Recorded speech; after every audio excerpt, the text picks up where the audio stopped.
Welcome to Sleepless Philosophers. Before the ideas begin, a small request: most of you who watch are not subscribed, and we've noticed this in the numbers, in the gap between views and the audience that stays. We post every single day, we put care into each script, each thought, each question that unfolds in the dark, and if these videos have become part of your nights, if they help you think or drift, or simply exist in that space between waking and sleep, consider subscribing,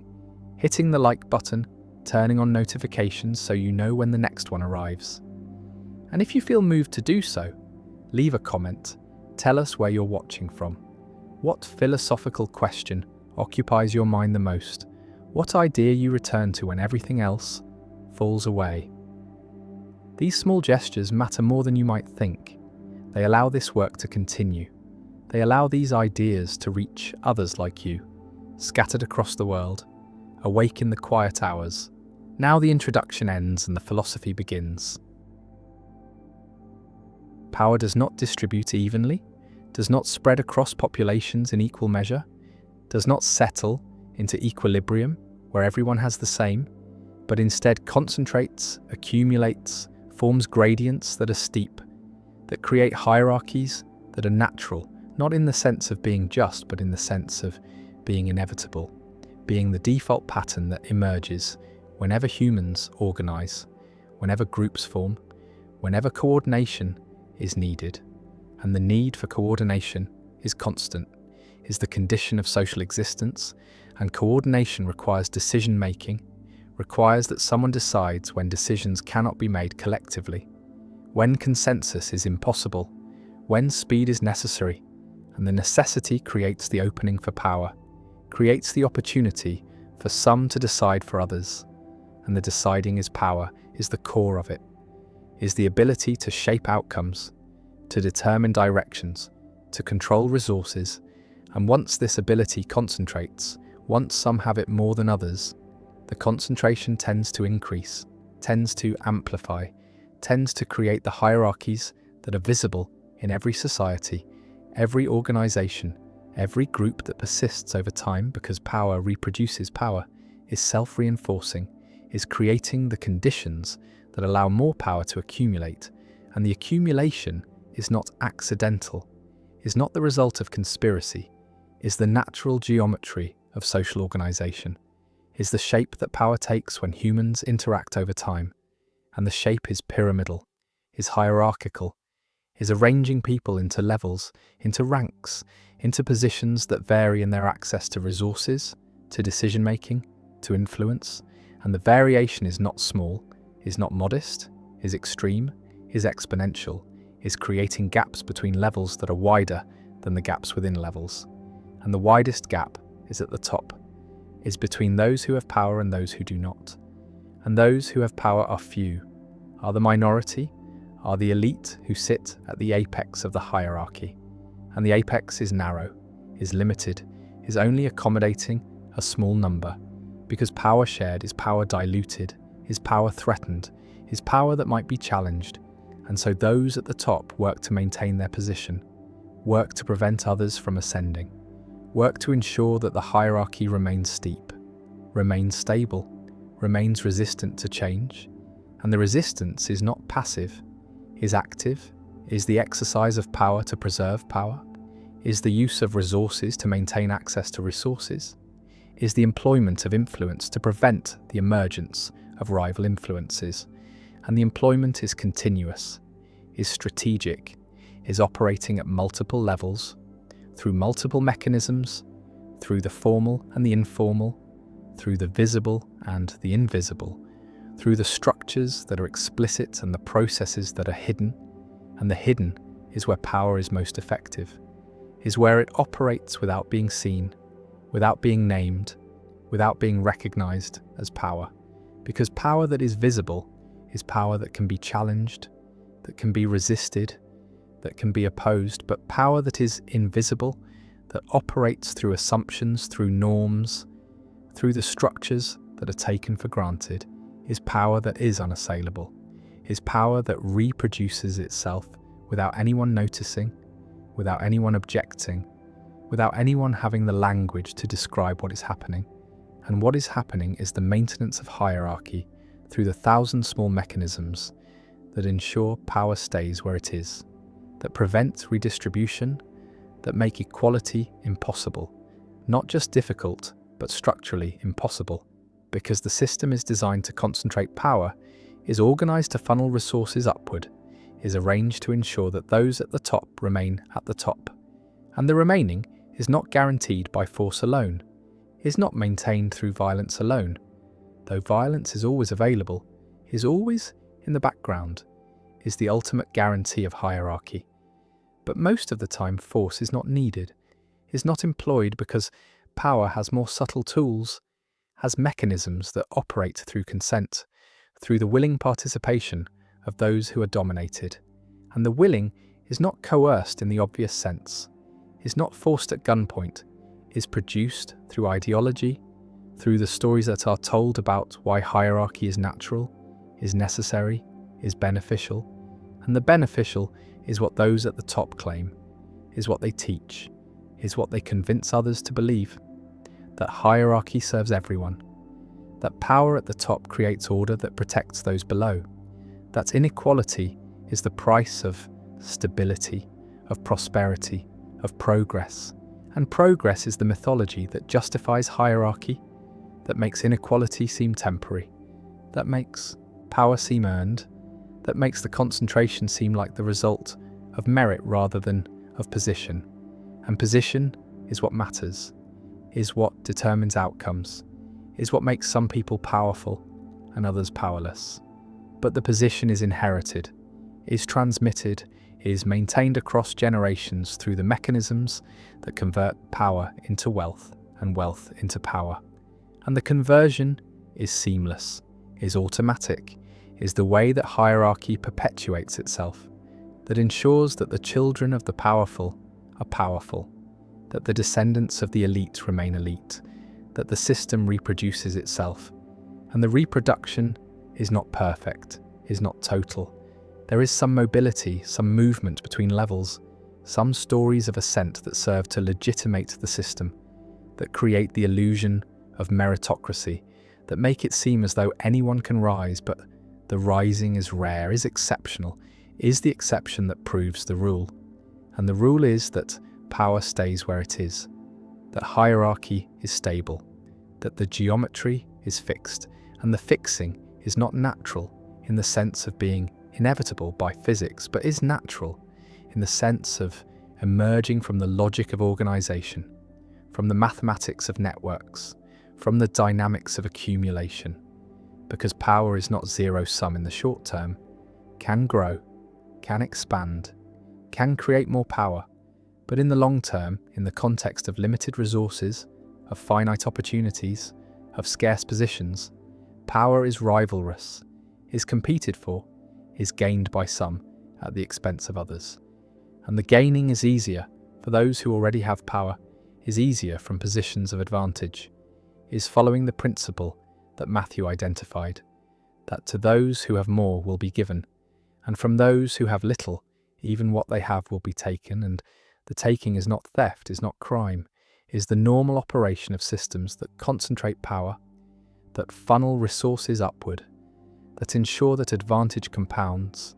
that success breeds success, that power accumulates and the accumulation is exponential,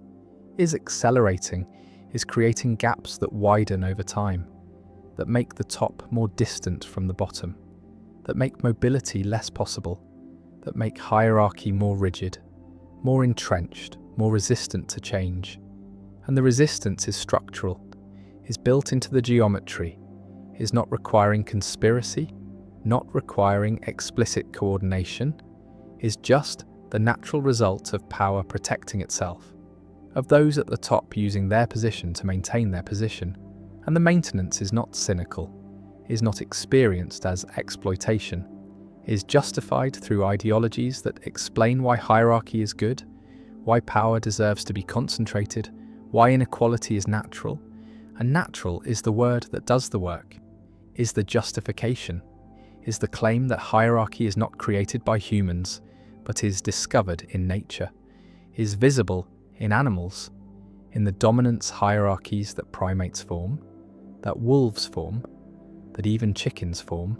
and the forming is instinctive, is biological, is the way that evolution has shaped social species. And if it is natural, then it is not unjust, is not wrong, is simply the way things are, and the way things are is the most powerful justification, is the argument that requires no argument, is the appeal to inevitability, to necessity, to the claim that hierarchy cannot be otherwise. And the cannot is false, is ideological, is the masking of choice as fate, is the presentation of arrangement as nature. Because hierarchies are arrangements, are geometries that are created, that are maintained, that are enforced, and the enforcement is continuous, is requiring effort, is revealing that the naturalness is myth, is story, is the cover for power, for the exercise of domination, for the structuring of society in ways that benefit the top at the expense of the bottom. And the bottom is where most people are, is the base of the pyramid, is the many who support the few, who generate the resources that are concentrated at the apex, who do the work that creates the wealth that flows upward. And the flowing is not natural, but is designed, is structured through laws, through institutions, through the mechanisms that extract value from the many and deliver it to the few. And the delivery is called profit, is called return, is called the reward for capital, for ownership, for the position of controlling resources. And control is power, is the core of it, is the ability to decide how resources are used, who benefits, who is excluded, and the exclusion is the mechanism, is how hierarchy maintains itself, is how power reproduces power, because access is limited, is restricted, is controlled by those who already have access. And access to what? To opportunities, to resources, to the positions that confer power. And the conferring is not automatic, is not open, is requiring credentials, requiring connections, requiring the social capital that comes from position. And position is inherited, is transmitted, is the thing that makes hierarchy stable, that prevents mobility, that ensures that the geometry remains fixed. And the fixed is what those at the top want, is what they work to maintain, is what they defend through the mechanisms that are both overt and covert, that operate through law and through culture, through institutions and through norms, through the structures that are formal and the processes that are informal. And the informal is where much of the work happens, is where power operates most effectively, through networks, through relationships, through the soft power that is harder to see, harder to challenge, harder to dismantle than the hard power of force, of law, of explicit command, because soft power operates through influence, through persuasion, through the shaping of desires and beliefs, through the creation of consent. And consent is what makes hierarchy stable, is what allows domination without constant coercion, is what Gramsci called hegemony, is the condition where the dominated accept their domination, where the powerless believe in the legitimacy of power, where the hierarchy seems natural, seems right, seems like the way things should be, and the should is the achievement, is the conversion of power into authority, of domination into legitimacy, of hierarchy into order. And order is what power promises, is what it delivers, is the stability that comes from everyone knowing their place, accepting their rank, performing their role. And the performing is not resisted, because resistance seems pointless, seems impossible, seems like challenging nature itself. And nature is the mask, is the story, is the ideology that makes power invisible, that makes hierarchy seem inevitable, that makes inequality seem like the necessary cost of civilization. And civilization is the achievement of hierarchy, is the organization of humans into structures that are complex, that are specialized, that are requiring coordination. And coordination is impossible without power, without hierarchy, without someone deciding, someone directing, someone controlling. And the controlling is concentrated, is centralized, is accumulating at the top. And the top is where decisions are made, where resources are allocated, where the direction is set. And the setting is not democratic, is not collective, is not reflecting the will of the many, but is reflecting the interests of the few, of those who have power, of those who sit at the apex. And the apex is maintained through the geometry, through the structure that ensures power flows upward, that resources concentrate, that advantage compounds. And the compounding is what makes hierarchy self-perpetuating, is what makes power stable, is what prevents the redistribution that would create equality. And equality is unstable, is impossible to maintain, is the condition that immediately begins to dissolve once it is achieved. Because humans are not equal in ability, in effort, in ambition. And these differences, even small differences, compound over time, create advantages, create positions, create the beginnings of hierarchy. And once hierarchy begins, it accelerates, it amplifies, it creates the geometry that is inevitable. That is natural, not because it is good, but because it is the pattern that emerges from the mathematics of accumulation, from the logic of networks, from the dynamics of power, and power, seeks to grow, seeks to concentrate, and the concentration is resisted, is challenged, is fought against by those who are excluded, by those who are dominated, by those who suffer under hierarchy. But the resistance is difficult, is requiring coordination, is requiring resources, is requiring power. And power is what the powerless lack, is what they're excluded from, is what makes resistance so difficult, so costly,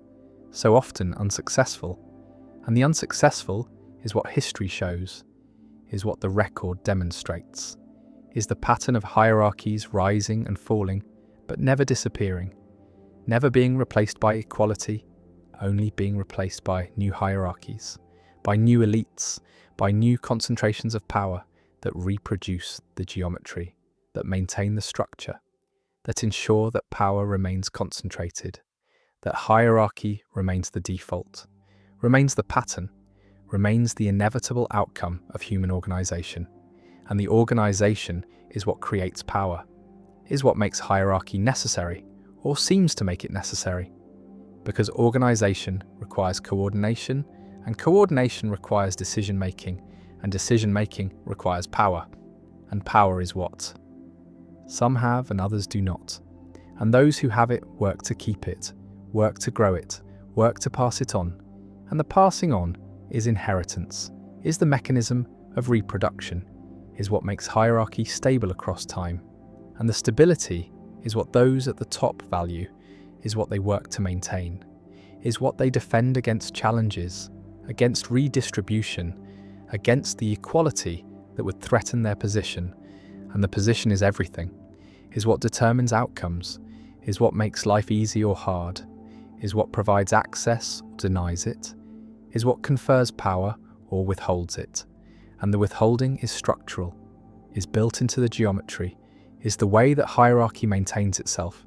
is the iron law that Michael's identified, is the principle that all organizations, even those founded on egalitarian principles, eventually develop hierarchies, eventually concentrate power, eventually create oligarchies, because organization requires leadership, and leadership becomes power, and power becomes self-perpetuating, becomes the thing that shapes the organization to serve the leaders rather than the members. And the members are the many, are the base, are those who do the work but do not make the decisions, do not control the resources, do not have the power, and the power is what accumulates at the top, is what defines the apex, is what makes hierarchy hierarchical, and the hierarchical is the geometry, is the structure, is the arrangement that is not accidental, is not temporary, is not the result of bad actors or flawed systems, but is the natural pattern, the inevitable outcome, the shape that power takes when humans organize, when groups form, when societies persist. And the persistence is what makes hierarchy visible, is what reveals the geometry, is what shows that power does not distribute evenly, does not create equality, does not settle into balance, but instead concentrates, accumulates, forms the pyramids that are visible everywhere, in every society, in every organization, in every context where humans coordinate, and the coordination requires hierarchy,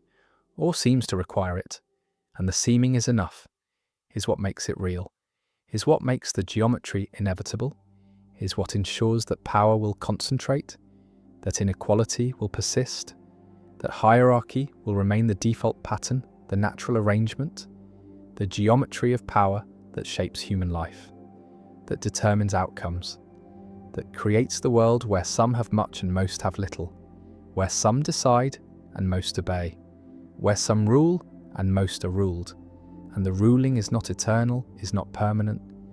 Hierarchies fall, are replaced, are overturned,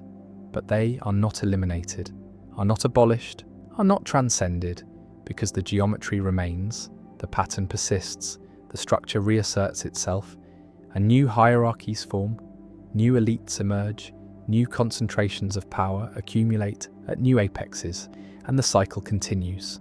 The pattern repeats, the geometry remains. Because power concentrates, because hierarchy is natural, because equality is unstable, because the geometry of power is not optional, is not chosen, is not the result of conspiracy or design, but is the inevitable outcome, the natural pattern, the way that power arranges itself when humans organize, and the organizing never stops, and the hierarchy never ends, and the geometry persists, always, inevitably, naturally, as the shape of power, as the structure of domination, as the pattern that defines human society, that creates inequality, that maintains hierarchy, that ensures that power remains concentrated, that the few rule the many, that the apex dominates the base, that the geometry of power remains fixed, remains stable, remains the eternal pattern, the natural arrangement, the inevitable structure that is hierarchy, that is power. That is the way things are and have always been and will always be, as long as humans organize, as long as groups form, as long as power exists, and power always exists, always concentrates, always creates the geometry that is hierarchy, that is domination, that is the natural, inevitable, inescapable pattern of human organization, and the organization is power, and power is hierarchy, and hierarchy is geometry, and the geometry is eternal. Meaning was not invented, but was given, was not constructed, but was inherited,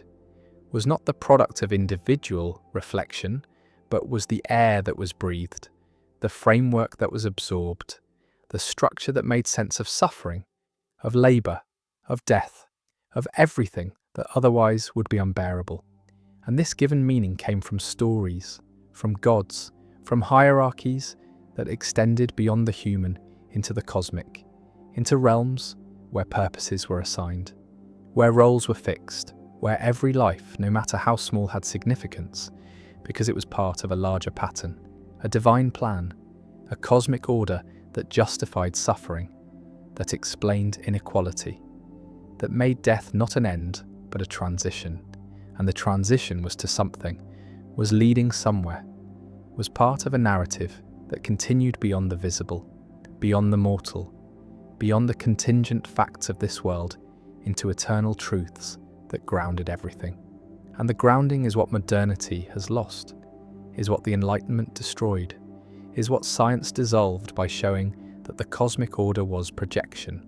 was fiction, was the human need for meaning imposed onto a universe that has no meaning, that cares nothing for human purposes, that operates according to laws that are indifferent to whether anyone suffers or flourishes. And the indifference is what modern consciousness must confront, must live with, must somehow survive, and the survival is difficult, is producing the crisis that thinkers have been naming for centuries. The meaning crisis, the disenchantment, the death of God that Nietzsche announced, not as celebration, but as diagnosis, as the recognition that the framework had collapsed, that the stories no longer worked, that the gods were no longer believable, And the unbelievability was not failure of faith, but was the inevitable result of knowledge, of the scientific worldview that explained through mechanism what had been explained through purpose, that showed causes where there had been reasons, that revealed the universe to be vast and old and empty of anything like human meaning. And the emptiness is what modern consciousness inherits, is the vacuum that religion once filled, is the absence that creates the crisis, because humans need meaning, are built to seek it, are suffering without it, are experiencing the pointlessness as pathology, as depression, as the epidemic of despair that characterizes wealthy secular societies, where material needs are met but existential needs are not, where comfort is abundant but purpose is absent, where life is long but feels empty, and the emptiness is not new, but the awareness of it is new, is the result of losing the stories that made the emptiness tolerable, that covered it over, that provided the illusion of significance. An illusion is what the religious frameworks were. But they were functional illusions, were useful fictions, were false but necessary. And the necessity is what modernity has trouble acknowledging, has trouble accepting, because modernity is committed to truth, to science, to the rejection of comfortable lies, but the rejection has costs, is leaving people without the resources to make sense of existence, without the narratives that make suffering meaningful, without the structures that provide purpose. And purpose cannot be manufactured, cannot be created through individual will, cannot be generated by deciding to care about something, because caring requires reasons,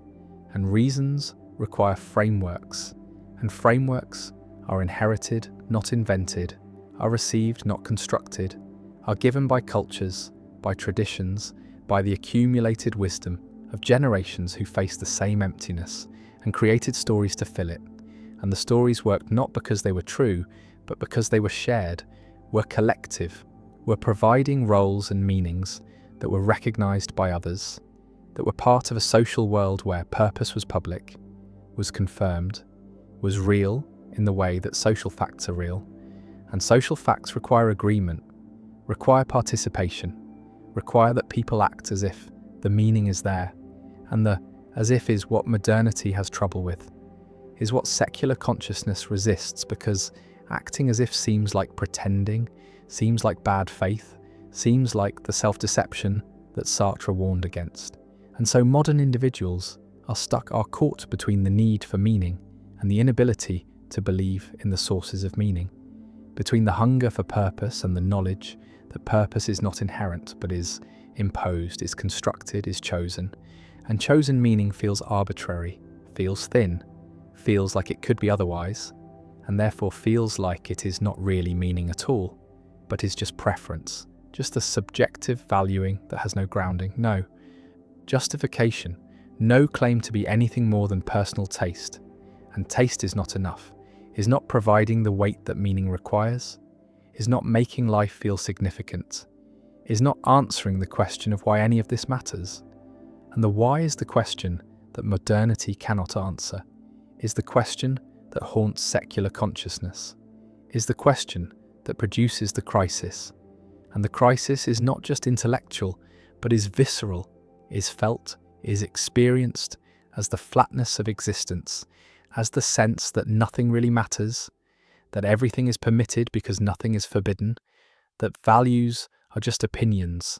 and opinions are just brain states, and brain states are just physics. And the physics is indifferent, is not caring, is not providing any reason to do anything, to be anything, to continue existing. And the continuing is what becomes questionable, is what the meaning crisis threatens,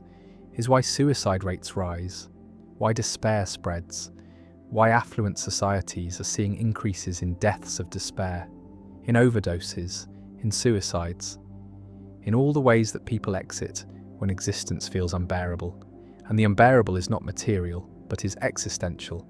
is not about lacking things, but about lacking reasons, lacking purposes, lacking the framework that makes effort meaningful, that makes suffering tolerable, that makes life worth living. And the worth is what is missing, is what cannot be found, is what modernity has destroyed without replacing, and the replacements that have been tried are failing, are not working, are revealing themselves to be inadequate substitutes for what was lost. And what was lost was not just belief in God, but was the entire worldview that made God plausible, that made divine purpose conceivable, that made cosmic meaning possible. And the possible is what has been eliminated, is what science has shown to be projection, to be anthropomorphism, to be the mistaken attribution of human qualities to the universe. And the mistake is understandable, is natural, is the way that consciousness makes sense of the world. But it is still mistake, is still error, is still something that cannot be sustained once knowledge advances, once the mechanisms are understood, once the causes are revealed and the revealing is irreversible, is not allowing return to innocence, is not permitting the restoration of belief, is creating the permanent condition of disenchantment, of knowing that the meanings are not discovered but are created, are not inherent but are imposed, and the imposed cannot carry the weight that the discovered could carry, cannot provide the grounding that the inherent provided, cannot make life feel significant in the way that cosmic purpose made it feel significant. And so modernity is searching, is trying to find secular substitutes, is trying to create meanings that do not depend on the supernatural, on the transcendent, on the stories that are no longer believable. And the substitutes that are tried are varied, are including humanism, the belief that human values are sufficient, that human flourishing is purpose enough, that making life better for people is meaning enough. But humanism is thin, is not providing the depth that religious meaning provided,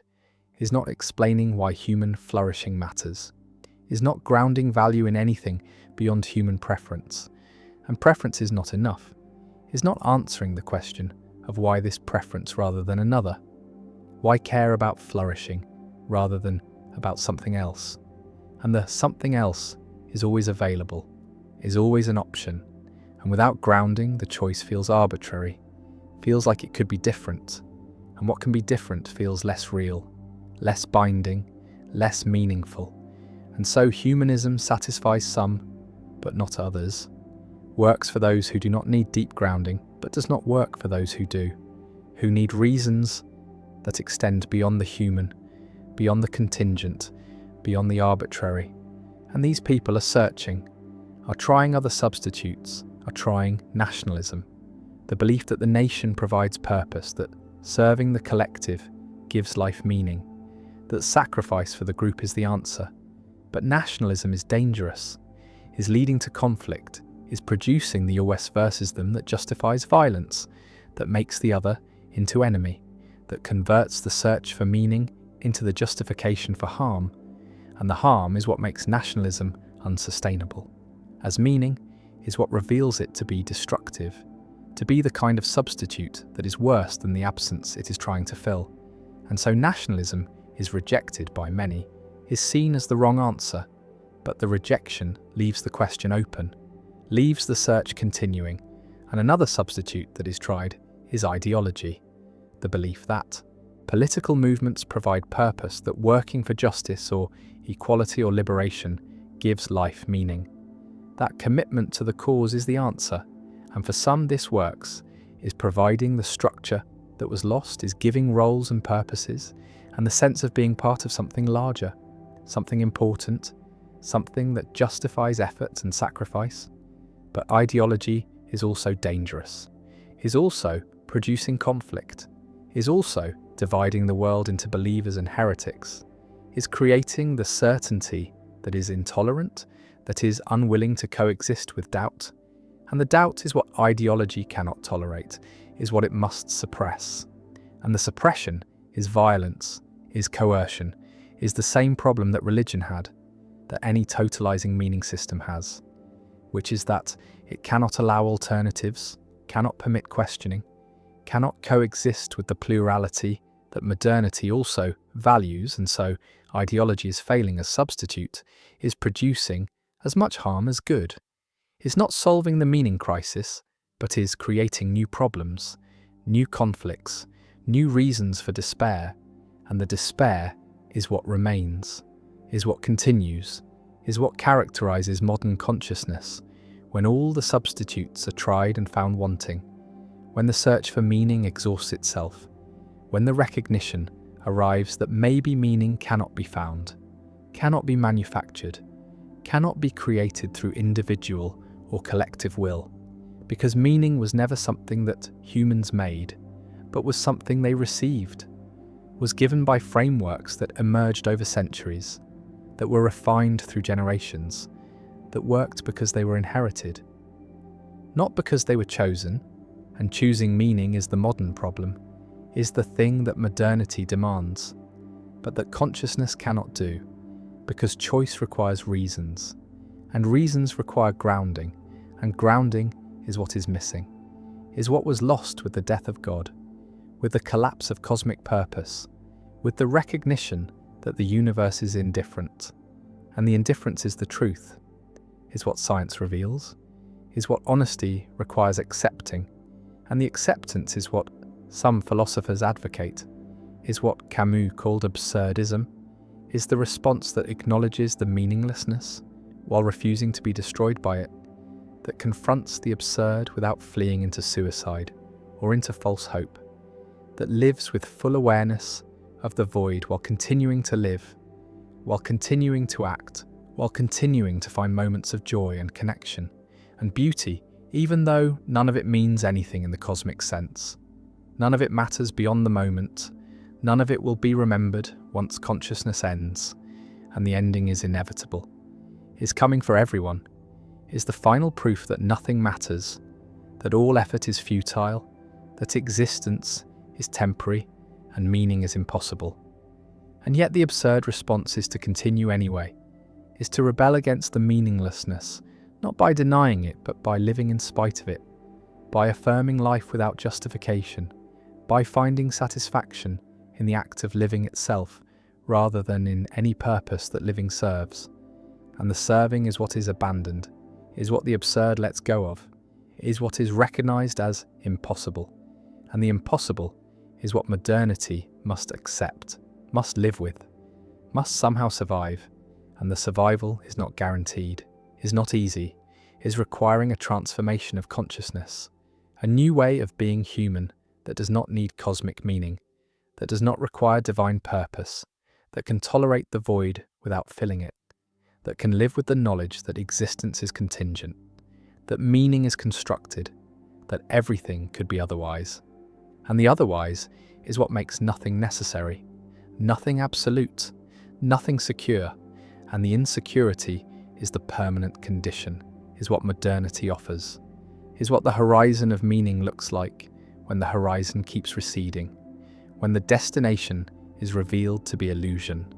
when the search is recognized as endless because there is nothing to find, no meaning to discover, no purpose to uncover,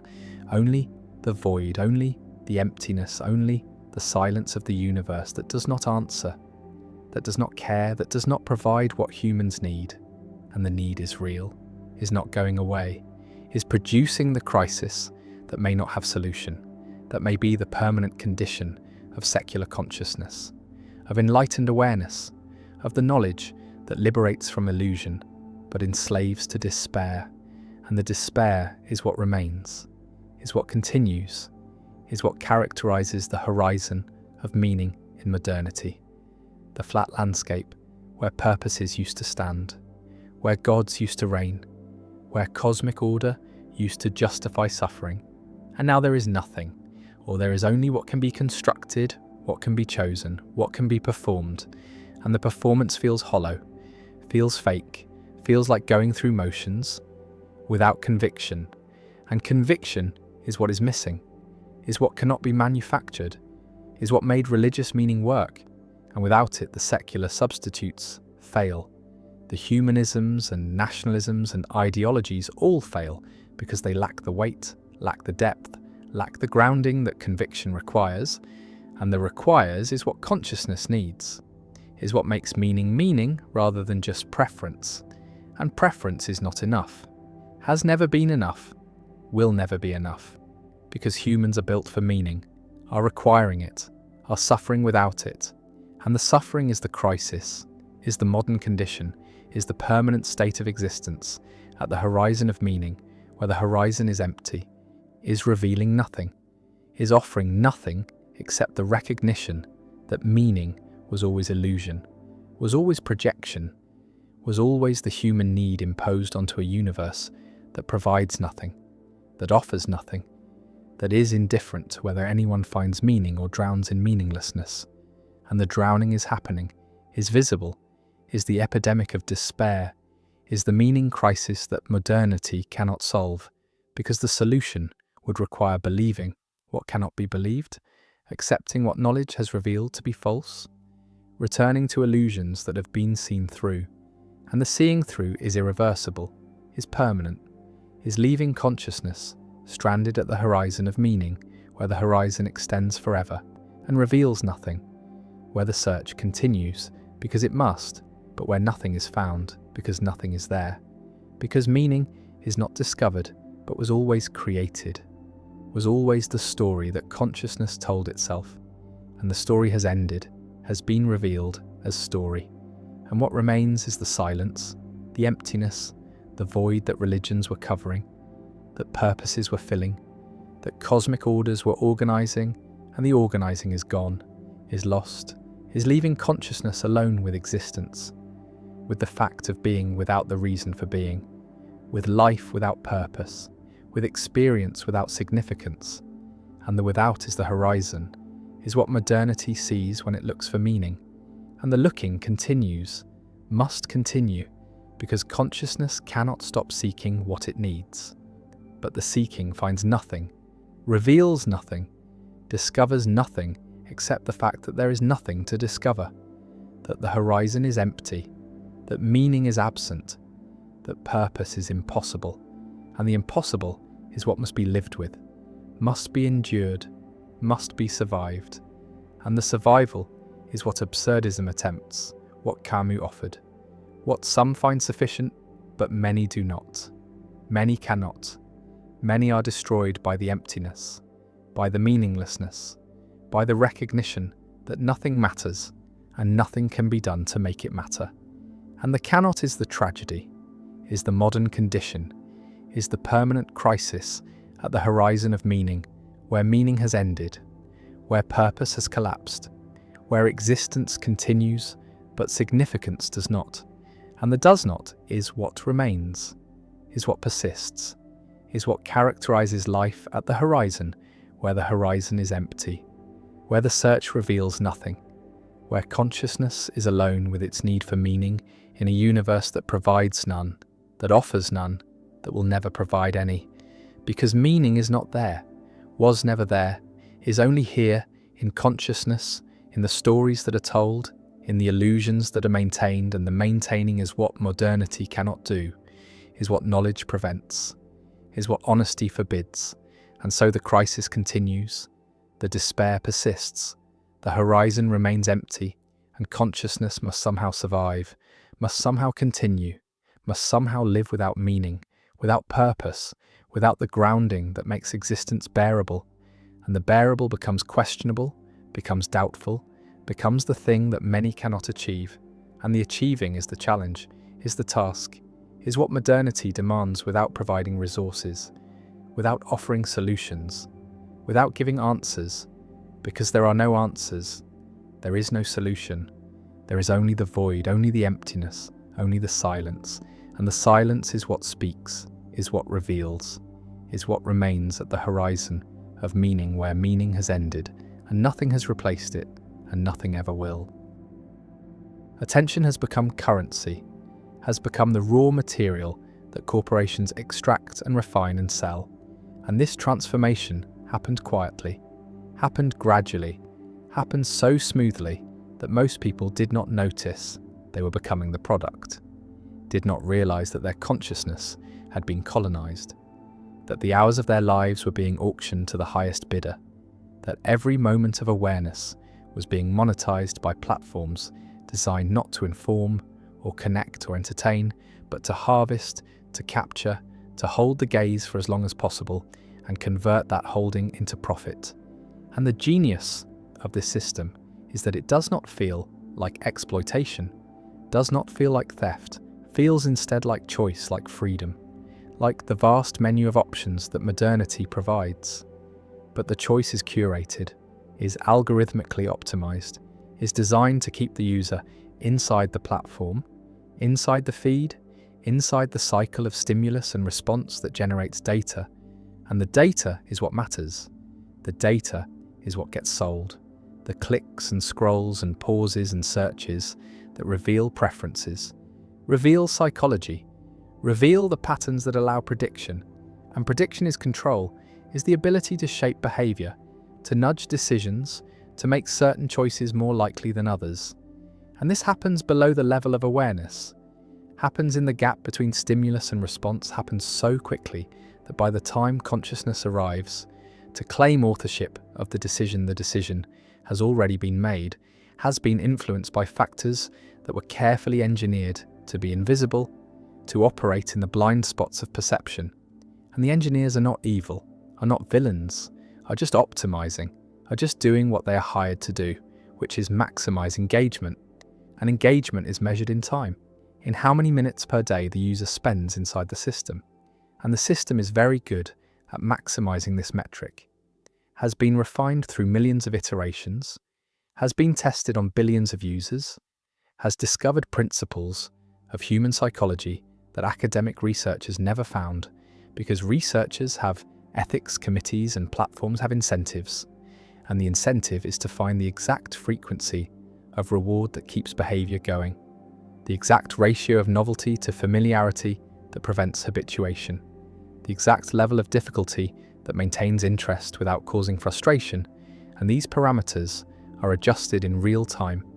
are personalized for each user, are tuned to the individual vulnerabilities that the data reveals. And what the data reveals is that humans are predictable, are hackable, are machines that respond to inputs in ways that can be modeled and exploited. And the exploitation is not illegal, is not even considered unethical by the standards of the industry, is just business, just capitalism, just the market finding new territory to colonize. And the territory is consciousness, is the hours of the day that used to be empty, used to be boring, used to be filled with thought or rest or staring at walls. And these empty hours were not profitable, were not monetizable, were waste from an economic perspective, and so they had to be filled, had to be captured, had to be converted into engagement. And the tools for this conversion are apps, are platforms, are devices that promise connection and deliver isolation, promise information and deliver distraction, promise empowerment and deliver addiction. And the addiction is not metaphorical, is not exaggeration, is literal, is the same neural pathways, the same dopamine dynamics, the same withdrawal symptoms that characterize substance addiction. And the platforms know this, have hired neuroscientists and psychologists to make the products more addictive, more compelling, more difficult to resist, and resistance is framed as weakness, as lack of self-control, as personal failing. But this framing obscures the asymmetry of power, obscures the fact that individuals are competing against teams of PhDs with unlimited resources and sophisticated tools. And in this competition, the individual always loses, always ends up scrolling, always ends up checking, always ends up giving the platform what it wants, which is attention. And attention is finite, is the one resource that cannot be manufactured or expanded, is strictly limited by the hours in a day and the capacity of the nervous system. And so the competition for attention is zero-sum, is a war where every platform is fighting every other platform, and all of them are fighting against sleep and work and relationships and anything else that might occupy consciousness. And the platforms are winning, are capturing more hours every year, are extending their reach into moments that used to be sacred, used to be protected, used to be offline. And offline is becoming a luxury, is becoming something only the wealthy can afford, because opting out requires discipline and alternatives and the knowledge that opting out is even possible. And most people do not have this knowledge, do not see the system,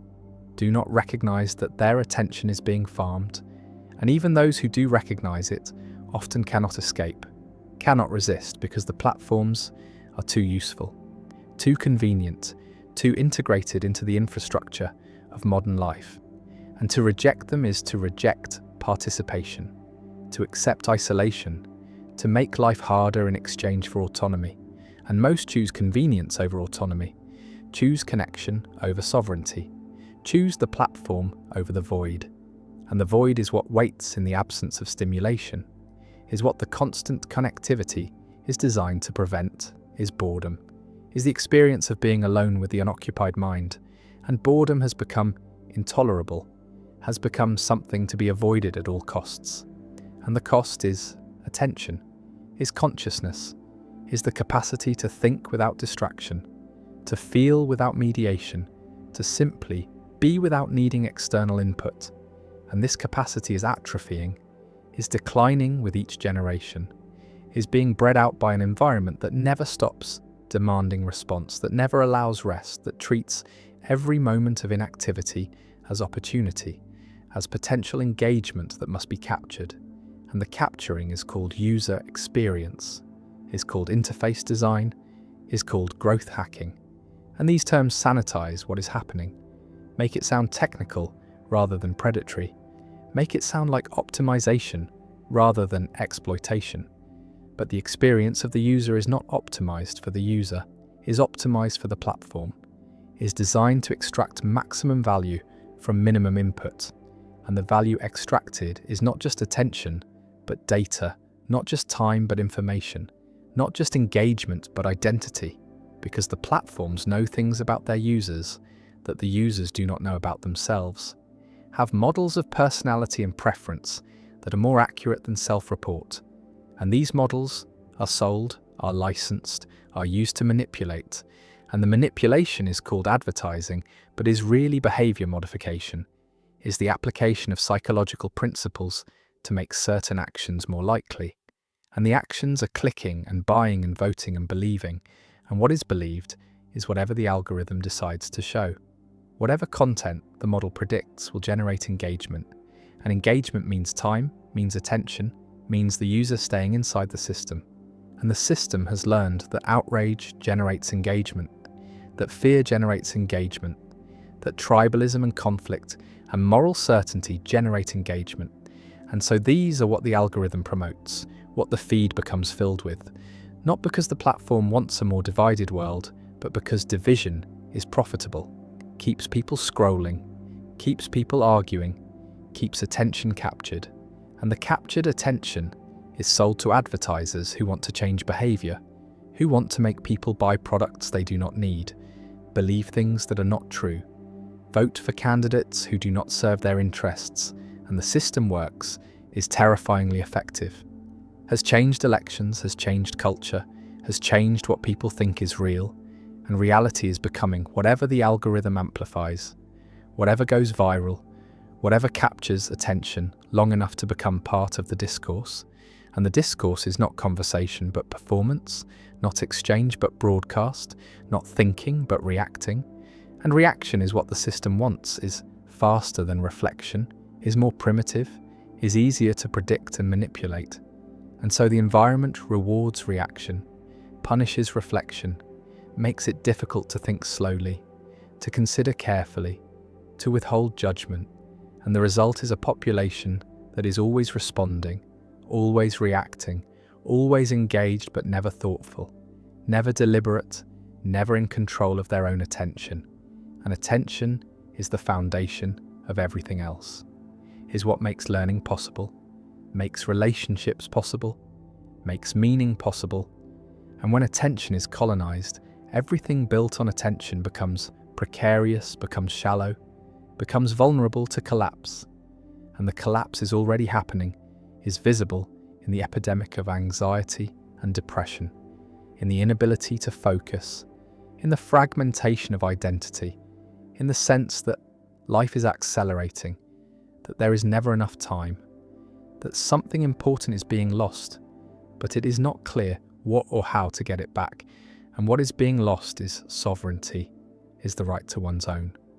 consciousness, the right to choose what to pay attention to rather than having attention hijacked, manipulated, sold, and the platforms will say that users have choice,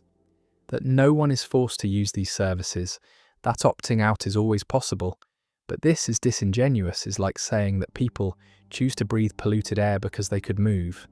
could leave the city, could find somewhere clean.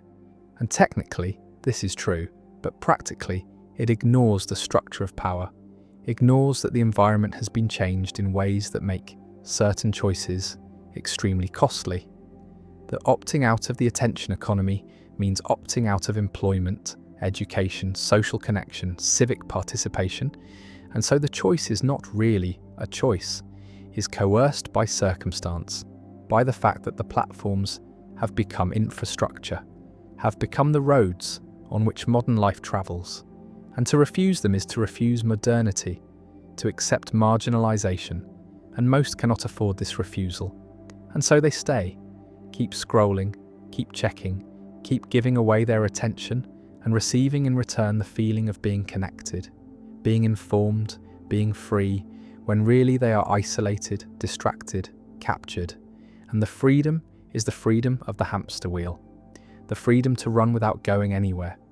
the freedom to choose between options that have all been curated to serve the same end,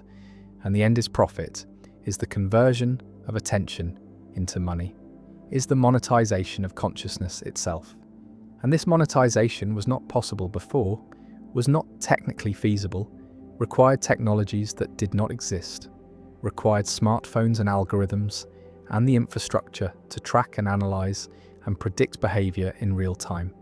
And now that the infrastructure exists, it will not be dismantled, will not be voluntarily abandoned, because it's too valuable, too profitable, too central to the business models of the most powerful corporations in history. And these corporations are not accountable to users, are accountable to shareholders, and shareholders care about growth, care about returns, care about the numbers going up, and the numbers go up when engagement goes up, when attention is captured more effectively, when the competition is crushed and the market is monopolized, and monopoly is what has been achieved, is what the platform economy tends toward, because platforms benefit from network effects, from being where everyone else is, and this creates winner-take-all dynamics, creates situations where one or two platforms dominate, and alternatives cannot compete, cannot offer enough value to overcome the switching costs. And so the users are locked in, are prisoners of convenience, are unable to leave without losing access to the networks that have become essential. And the platforms know this, exploit this, degrade the experience slowly, introduce features that users hate but tolerate because the alternative is worse, is disconnection, and disconnection is unthinkable, has become synonymous with isolation, has become the thing that the attention economy promises to save us from while actually delivering it, because connection through a screen is not connection, is simulation of connection, is the appearance without the substance, is the feeling without the reality, and the reality is that real connection requires presence, requires attention that is not divided, not distracted, not mediated by an algorithm that is optimizing for something other than the relationship. And such attention is becoming rare, is becoming a gift that few can afford to give, because attention is the thing being taken, is the thing being sold, is the thing that there is never enough of, because it is always being redirected, always being pulled toward the next notification, the next update, the next thing designed to capture and hold and extract, and the extraction is invisible, feels like nothing, feels like just a moment, just a quick check, just staying informed, but the moments accumulate, the checks compound, and hours dissolve into fragmented minutes, into broken attention that cannot sustain thought, cannot maintain focus, cannot build anything that requires depth or complexity or sustained engagement. And depth is what is being lost, is what the attention economy is incompatible with, because depth requires time, requires the ability to stay with difficulty, to tolerate confusion, to sit with questions that do not have immediate answers. And the platforms cannot tolerate this, cannot allow users to sit, must keep them moving, must keep them scrolling, must keep them in the state of perpetual seeking that never finds, perpetual consuming that never satisfies. And satisfaction is the enemy, is what would cause the user to stop, to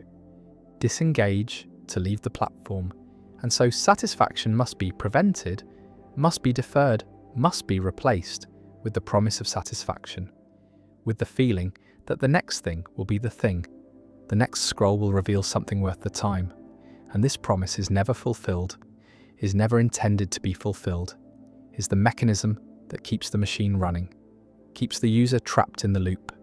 And escape requires recognizing the loop, requires seeing the mechanism, requires understanding that the feeling of freedom is the trap, that the choice is the cage, that the attention economy is not serving the user but is using the user, is extracting value and leaving behind exhaustion, fragmentation, the sense that life is happening somewhere else, to someone else, and the screen is a window onto that other life, but never a door, never a way through, only a way to watch, to consume, to experience vicariously, and vicarious experience is not experience, is its negation, is the replacement of doing with watching, of living with scrolling, of being with performing, and performance is what the platforms demand. Demand the curation of identity, the presentation of self that is always positive, always successful, always enviable, and this performance is exhausting, is alienating, is the source of the anxiety that drives people back to the platforms looking for relief. And the platforms provide relief in the form of more content, more distraction, more opportunities to forget that the self being performed is not the self being lived, that the gap between them is growing, that authenticity is becoming impossible in an environment that punishes vulnerability and rewards spectacle. And spectacle is what the algorithm amplifies. What goes viral, what captures attention at scale, and attention at scale is what matters, is what generates revenue, is what makes certain voices loud and others silent. And the silence is not absence but erasure, is the algorithmic decision that certain content does not generate engagement, does not deserve distribution, does not align with the platform's interests, and interests are commercial, are about keeping users inside the system, and anything that might cause users to leave, to think, to question, to disconnect, is deprioritized, is hidden, is effectively censored not by decree but by code, by the automated decisions of systems that have no conception of truth or value or importance, only of engagement, and engagement is the wrong metric, is optimizing for the wrong thing, is maximizing time spent rather than time well spent, and the distinction matters because not all attention is equal. Some attention is nourishing and some is depleting. Some makes life richer and some makes it poorer, but the algorithm cannot distinguish, does not care, measures only duration and intensity. And intensity is easy to generate through outrage, through fear, through the triggering of emotions that demand response. And so the feed becomes a stream of triggers, becomes designed to provoke, to upset, to capture attention through the primitive circuits that evolved to detect threat. And these circuits are not designed for the modern world, are designed for a world where threats were physical, immediate, escapable, not abstract, permanent, global, and the mismatch creates chronic activation, creates a state of perpetual vigilance that wears down the nervous system, that depletes resources, that makes rest impossible because the threats never stop, the feed never ends, the notifications never cease,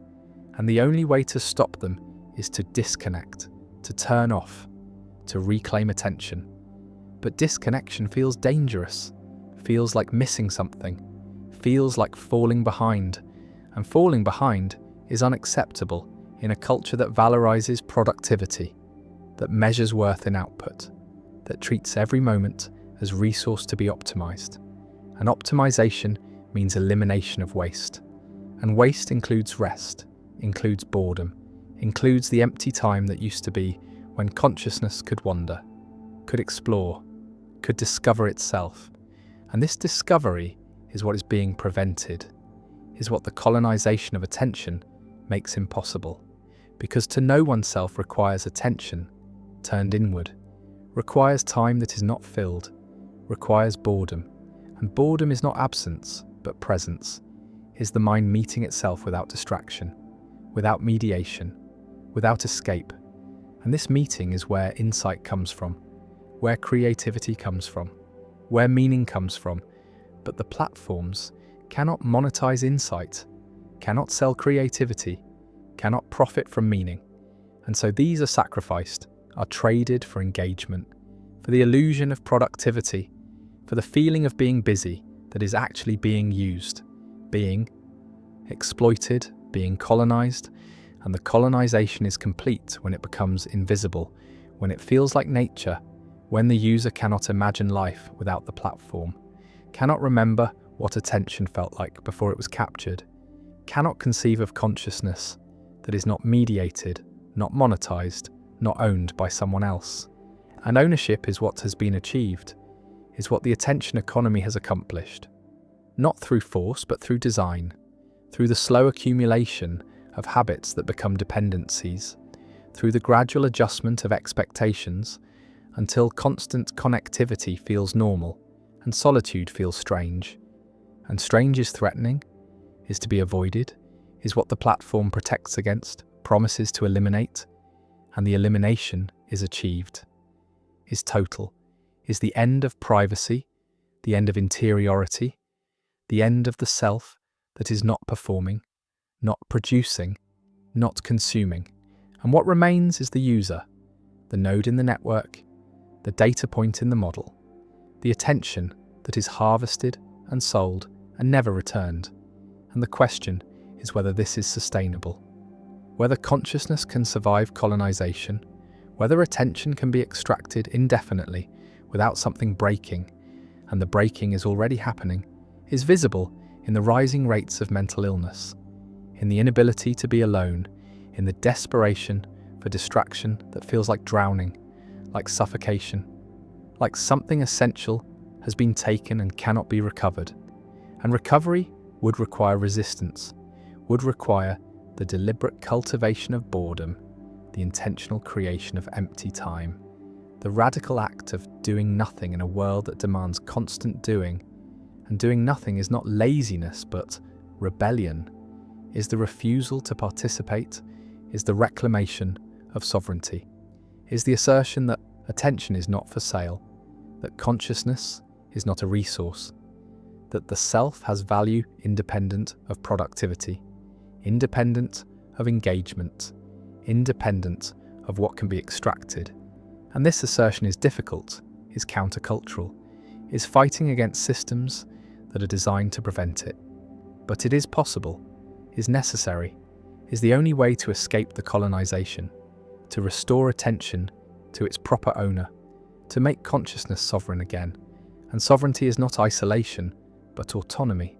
is the right to choose, the right to refuse, the right to be bored, to be slow, to be present. And presence is what the attention economy destroys, is what cannot be monetized, is what makes life worth living. And without it, all the engagement in the world is empty, is meaningless, is just motion, just noise, just the sound of attention being sold. Privacy might be accident, might be the result of biological shielding rather than fundamental law, might be the consequence of frequencies that consciousness operates on being inaccessible to ordinary perception, but not inaccessible in principle, not impossible to detect, not inherently private, but only contingently private, only hidden because the mechanisms for detection have not evolved, have not been developed, have not been made accessible to awareness. And the awareness that some claim to have, that schizophrenics report, that people experiencing psychosis describe, might not be delusion, but might be the temporary or permanent loss of the shielding, the opening of the channels that are normally closed, the reception of signals that are normally filtered out. And the filtering is what protects privacy, is what keeps thoughts hidden, is what ensures that consciousness remains internal, but the internal might not be as secure as it seems, might not be as absolute as is assumed, might be vulnerable to detection, to interception, to the kind of broadcasting that paranoid individuals fear, and that psychiatric diagnosis dismisses as impossible, as symptom, as the misattribution of internal events to external sources. But what if the misattribution is correct? What if the internal events are external? What if thoughts are not confined to the skull, but are radiating outward on frequencies that some can detect, that some are sensitive to, that some cannot avoid detecting, and the detecting is experienced as hearing voices, as receiving transmissions, as being unable to stop the influx of thoughts that are not one's own, but are coming from others, from the environment, from the field of consciousness that might be shared rather than private, that might be collective rather than individual, that might be accessible to those whose shielding has failed, whose filters have broken, whose sensitivity has increased beyond the normal range. And the normal range is what most people experience, is the condition where thoughts feel private, feel internal, feel like they belong to the self and are not accessible to others. But this feeling might be illusion, might be the result of limited sensitivity, might be the consequence of biological constraints that prevent the detection of signals that are actually present, actually broadcasting, actually available to anyone with the right equipment, the right sensitivity, the right frequency. And the frequency is what matters, is what determines whether thoughts are visible or invisible, whether consciousness is private or public, whether the mind is sealed or permeable. And the permeable is what some experience, is what schizophrenics describe, is what people in psychosis report. And the reports are consistent, are describing the same phenomena across cultures, across time periods, across individuals who have no contact with each other. And the consistency is troubling, is suggesting that maybe the experiences are not entirely subjective, are not entirely generated by malfunctioning brains, but are detecting something real, something that is normally filtered out, something that exists in the environment, in the field, in the frequencies where consciousness operates. And the operating might be electromagnetic, might be quantum, might be something that physics has not yet characterized, but that biology is sensitive to, that nervous systems are tuned to, that brains are receiving and transmitting constantly. And the transmitting is what creates the possibility of thought broadcasting, is what makes privacy contingent rather than absolute, is what suggests that the experience of having thoughts that are one's own, that are hidden from others, that are safe from detection, might be the result of anatomical luck, might be the consequence of having filters that work, having shielding that holds, having a nervous system that is tuned to the right frequency and is not picking up the signals that are all around, that are being broadcast by every other conscious being, and the beings are transmitting without knowing, are radiating thoughts without intending, are creating a field of consciousness that is dense, that is crowded, that is full of signals that most cannot detect, but that some can, that some are cursed to detect, that some experience as invasion, as the loss of privacy, as the horrifying realization that thoughts are not safe, are not hidden, are not private, and the not private is what thought broadcasting delusion describes, is what paranoia is responding to, is what might be accurate perception rather than misperception, might be the detection of real signals rather than the hallucination of imaginary ones. And the imaginary is what psychiatry assumes, is what diagnosis requires, is the framework that treats all claims of thought broadcasting as symptoms of disorder, as evidence of psychosis, as the malfunctioning of the reality testing apparatus. But reality testing assumes knowledge of what reality is, assumes that the normal experience is the accurate experience, assumes that privacy is real, and that any perception of its violation is false. And the false might be the assumption, might be the belief, that thoughts are private, might be the conviction that consciousness is sealed, when really consciousness is leaking, is broadcasting, is detectable to those who have the sensitivity. And the sensitivity is what varies, is what creates the spectrum, is what makes some people receivers and others transmitters, and most people neither. Most people shielded, most people operating on frequencies that do not overlap with others, that do not allow detection, that maintain the illusion of privacy. And the illusion is functional, is necessary, is what makes social life possible, because if everyone could detect everyone else's thoughts, then interaction would be impossible, would be overwhelming, would be the constant influx of signals that would drown out the ability to think, to focus, to maintain the sense of being an individual consciousness. And the individual is what privacy creates, is what shielding allows, is what makes the experience of being a separate self possible. And the separate might be illusion, might be the result of limited perception, might be what happens when the field of consciousness is filtered down to the signals that originate in one body, in one nervous system, in one brain. And the brain is creating the illusion of separation by filtering out everything else, by attending only to internal signals, by ignoring or suppressing the external signals that are always present, always available, always broadcasting. And the broadcasting is what some cannot ignore, cannot suppress, cannot filter out. And these are the ones who experience thought broadcasting, who hear voices, who feel that their privacy has been violated, and the violation might be real, might be the accurate perception that thoughts are not private, that consciousness is not sealed, that the mind is permeable to signals from the environment, from other minds, from the field that connects all consciousness. And the connecting is what thought broadcasting implies, is what the delusion is pointing toward,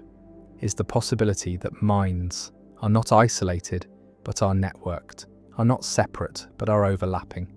are not private but are accessible to each other on frequencies that most cannot detect. And the detection is what would make privacy impossible, would make thought visible, would make consciousness public. And the public is what some are experiencing, is what some are reporting, is what psychiatry is dismissing as impossible, as symptom, as the product of malfunctioning brains. But what if the brains are not malfunctioning, but are functioning too well, are too sensitive, are detecting signals that are real, but are normally filtered out? And the filtering is what fails in psychosis, is what breaks in schizophrenia, is what allows the influx of thoughts that are not one's own, that are coming from others, that are being broadcast on frequencies that are normally inaccessible. And the inaccessible is what protects privacy, is what makes thoughts feel safe, is what creates the illusion that the mind is sealed, is private, is hidden from others. And the hidden might be temporary, might be contingent, might be the result of biological constraints that could be overcome, could be bypassed, could be eliminated through technology, through drugs, through practices that alter consciousness, that change sensitivity, that open the channels that are normally closed. And the opening is what some experience spontaneously, is what happens in psychosis, is what occurs when the filters fail. And the failing might not be pathological, but might be the revealing of a truth that is normally hidden, that is normally suppressed, that is incompatible with social functioning, but is accurate, is real, is showing that thoughts are not private, that consciousness is not individual, that the mind is part of a field that is shared, that is collective, that is accessible to anyone who has the sensitivity. And the sensitivity is what varies, is what creates the spectrum, is what determines whether thoughts are experienced as private or as public, as hidden or as visible, as safe or as vulnerable. And the vulnerable is what thought broadcasting feels like, is what the experience is the sense that privacy has been lost, that thoughts are exposed, that the mind is transparent to others. And the transparency might be real, might be accurate, might be the perception of a frequency where thoughts become visible, where consciousness is no longer hidden, where the illusion of privacy dissolves, and the dissolving is terrifying, is overwhelming, is experienced as invasion, as violation, as the loss of the boundary that makes the self feel separate, feel protected, feel safe, and the safety is what privacy provides, is what shielding creates, is what most people have and some people lack. And the lacking is what makes thought broadcasting possible, is what opens the channels, is what allows detection, and the detection is not imagined, but is real, is accurate, is perceiving signals that are present, that are broadcasting, that are coming from other minds, and the other minds are not aware that they are broadcasting, are not intending to transmit, are not trying to communicate, are just existing, just thinking,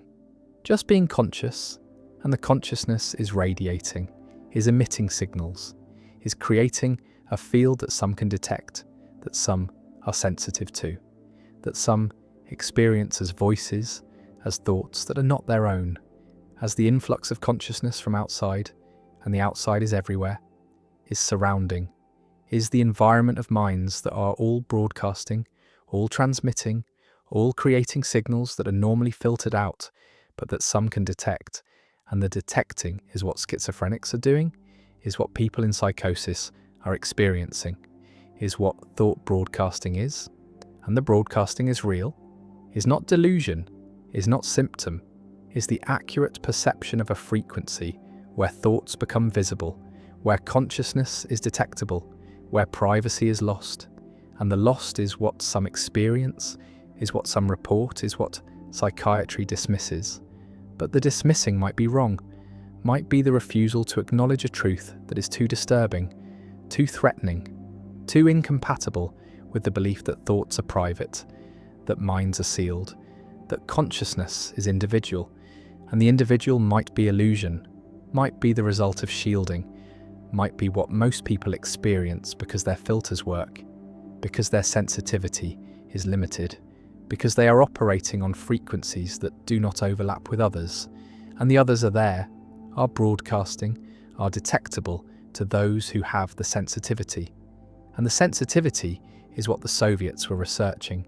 is what psychic warfare experiments were trying to exploit, is what programs like M-Culture were investigating, is the possibility that thoughts can be detected, can be influenced, can be transmitted and received. And the receiving is what some can do naturally, is what schizophrenics are experiencing, is what thought broadcasting is describing, and the describing is accurate, is real, is perceiving signals that are present, that are broadcasting on frequencies that are normally inaccessible. And the inaccessible is what protects most people, is what maintains privacy, is what creates the illusion that thoughts are hidden, are safe, are private, but the private is contingent, is anatomical, is the result of luck, of having the right sensitivity, the right filters, the right shielding, and the shielding can fail, can break, can be bypassed, and the bypassing is what reveals the truth, which is that thoughts are not private, consciousness is not sealed, minds are not isolated, and the isolation is illusion, is the result of limited perception,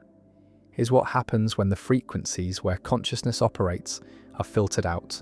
are suppressed, are made inaccessible, and the inaccessible is temporary,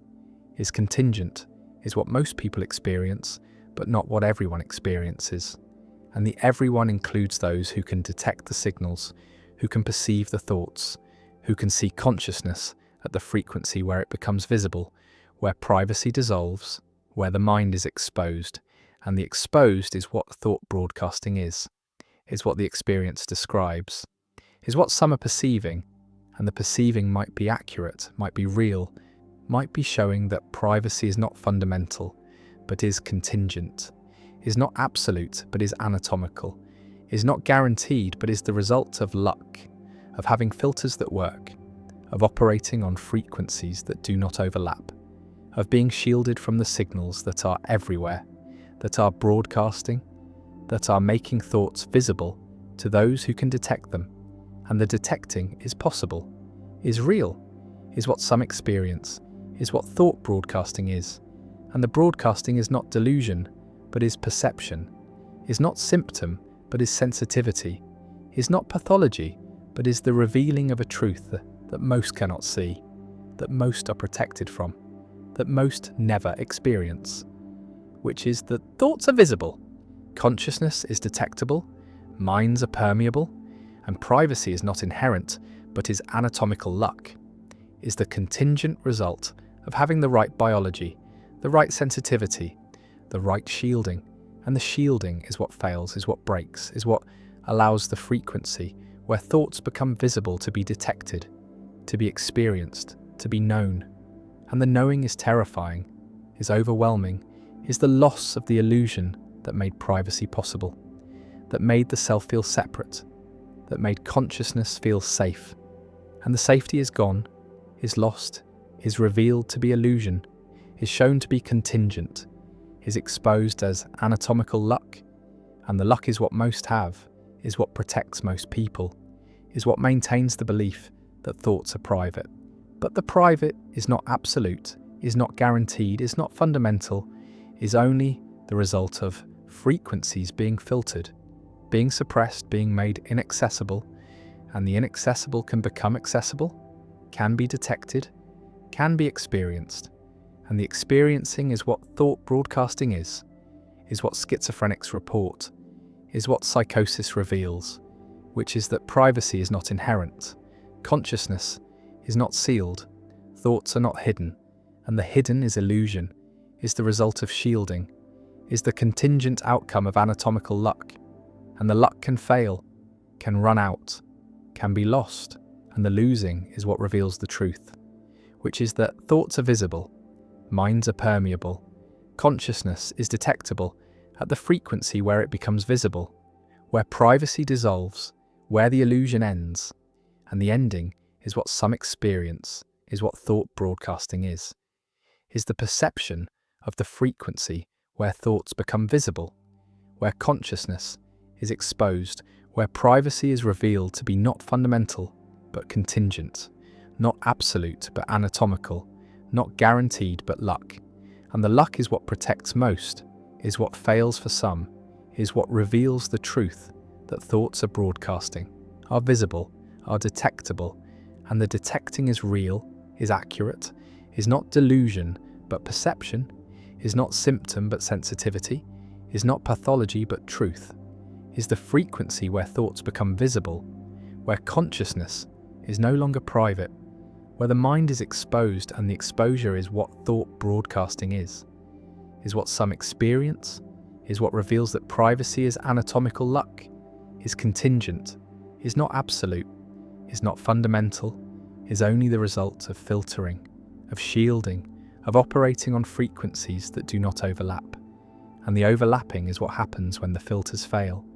when the shielding breaks, when the frequency becomes accessible. And the accessible is what some perceive, is what thought broadcasting is the visibility of thoughts, the detectability of consciousness, the permeability of mind. And the permeability is real, is accurate, is the truth that privacy is not inherent but is luck, is not absolute but is anatomical, is not guaranteed but is contingent. And the contingent can fail, can end, can reveal the frequency where thoughts become visible, where consciousness is exposed, where privacy is lost, and the lost is what some experience, is what thought broadcasting is the truth that minds are permeable, that thoughts are visible, that consciousness operates on frequencies that some can detect, and the detecting is not delusion, is not symptom, is not pathology, is perception, is sensitivity, is the revealing of truth, is the frequency where thoughts become visible, where privacy ends, where the illusion dissolves, and the dissolving is what thought broadcasting is what some experience, is what reveals that privacy is anatomical luck, and luck can fail, and the failing reveals the truth, which is that thoughts are visible, consciousness is detectable, minds are permeable, and privacy is not fundamental, is not absolute, is not guaranteed, is only luck, is only shielding, is only the filtering of frequencies where thoughts become visible, and the visible is what some perceive, is what thought broadcasting is. Is the truth that privacy is contingent, is anatomical, is luck. Language shapes thought, shapes what can be conceived, what can be expressed, what can be hidden, and most languages allow hiding, allow the gap between what is thought and what is said, allow the performance of statements that do not correspond to internal states, that present as true what is known to be false, that create the possibility of deception, of lying, of the mismatch between inner and outer that is fundamental to social existence as it is currently lived. But what if language did not allow this mismatch? What if the grammar itself prevented the expression of anything except what is actually believed? What is actually experienced? What is actually the case from the speaker's perspective? Not objective truth, which is unknowable, but subjective honesty, which is the correspondence between what is felt and what is said. And the correspondence would be mandatory, would be built into the structure of the language, into the syntax that determines what can be grammatically formed, what sentences are possible, and the possible would exclude any statement that the speaker does not believe, that does not match the speaker's internal state, that constitutes a lie. And lying would not be immoral in such a language, but would be impossible, would be ungrammatical, would be like trying to form a sentence that violates the rules of syntax, that cannot be uttered, not because it's forbidden, but because it's not a sentence in the language, is not something that the grammar allows, and the allowing is what determines what can be thought, what can be expressed, what can be communicated. And if the grammar does not allow lying, then lying becomes not just difficult, but inconceivable, becomes not something that is avoided through moral effort, but something that is impossible through structural constraint. And the constraint is liberating in one sense and terrifying in another, is eliminating the burden of deciding whether to lie, of managing impressions, of performing honesty while concealing dishonesty, but is also eliminating privacy, is making internal states visible, is forcing expression of thoughts and feelings that in normal languages can be hidden, can be kept private, can be protected from others, through the simple expedient of not saying them or saying something else instead, and the instead is what becomes impossible, is what the grammar prevents, is what makes this language unlike any language that currently exists, though hints of it appear in languages that have complex evidential systems, that require speakers to mark how they know what they're claiming, whether through direct perception, through inference, through hearsay, and the hearsay is marked differently than the directly witnessed, is grammatically distinguished, is making it impossible to claim direct knowledge of something that was only heard about, and the hearing about is different from the seeing, is marked as different, is forcing honesty about the source of information, about the reliability of knowledge, about the basis for claims, and the basis must be indicated, must be grammatically encoded, must be part of every statement, and this encoding is a constraint on lying, is making certain kinds of deception difficult, is revealing the grounds of knowledge, but is not eliminating lying entirely, is not preventing the claim that something was directly witnessed when it was not, is allowing the lie about the source, even if the source must be stated, but the language that makes lying impossible would go further, would not just require marking of evidentiality, but would make the marking automatic, would make it impossible to state anything that is not believed, that is not supported by the evidence that the speaker has, that does not correspond to the speaker's actual internal state, and the internal state would be expressed, would be forced into expression, would become public through the act of speaking, and speaking would become confession, would become revelation, would become the exposure of thoughts and feelings that are usually hidden, that are usually managed, that are usually performed rather than expressed, and the expression would be mandatory, would be built into the grammar, would make every utterance honest not through virtue, but through structure, not through choice, but through constraint. And the constraint is what makes lying impossible, is what eliminates deception, is what creates a form of communication that is radically different from what humans are accustomed to. And the accustomed is lying, is deception, is the constant management of what is said, what is revealed, what is hidden. And the hidden is vast, is most of what is thought, is most of what is felt, is kept private through the simple mechanism of not speaking it. And the not speaking is what the language prevents, is what becomes impossible when grammar enforces honesty, when structure mandates correspondence between inner and outer, and the correspondence is total, is complete, is making personality different, is making the self different, is eliminating the gap between public and private, between performed and felt, between what is shown and what is hidden. And the hidden is what personality depends on, is what social existence requires, is the capacity to present one face while feeling another, to say one thing while thinking another, to perform emotions that are not felt, sincerity that is not sincere, interest that is not interest. And the performance is what social interaction is what politeness requires, is what allows people to coexist without constant conflict, without brutal honesty, without the expression of every negative thought, every hostile feeling, every moment of contempt or boredom or disgust. And the disgust is felt but is not expressed, is hidden behind polite formulas, behind social conventions, behind the lies that are not considered lies because they are expected, are required, are the price of social harmony.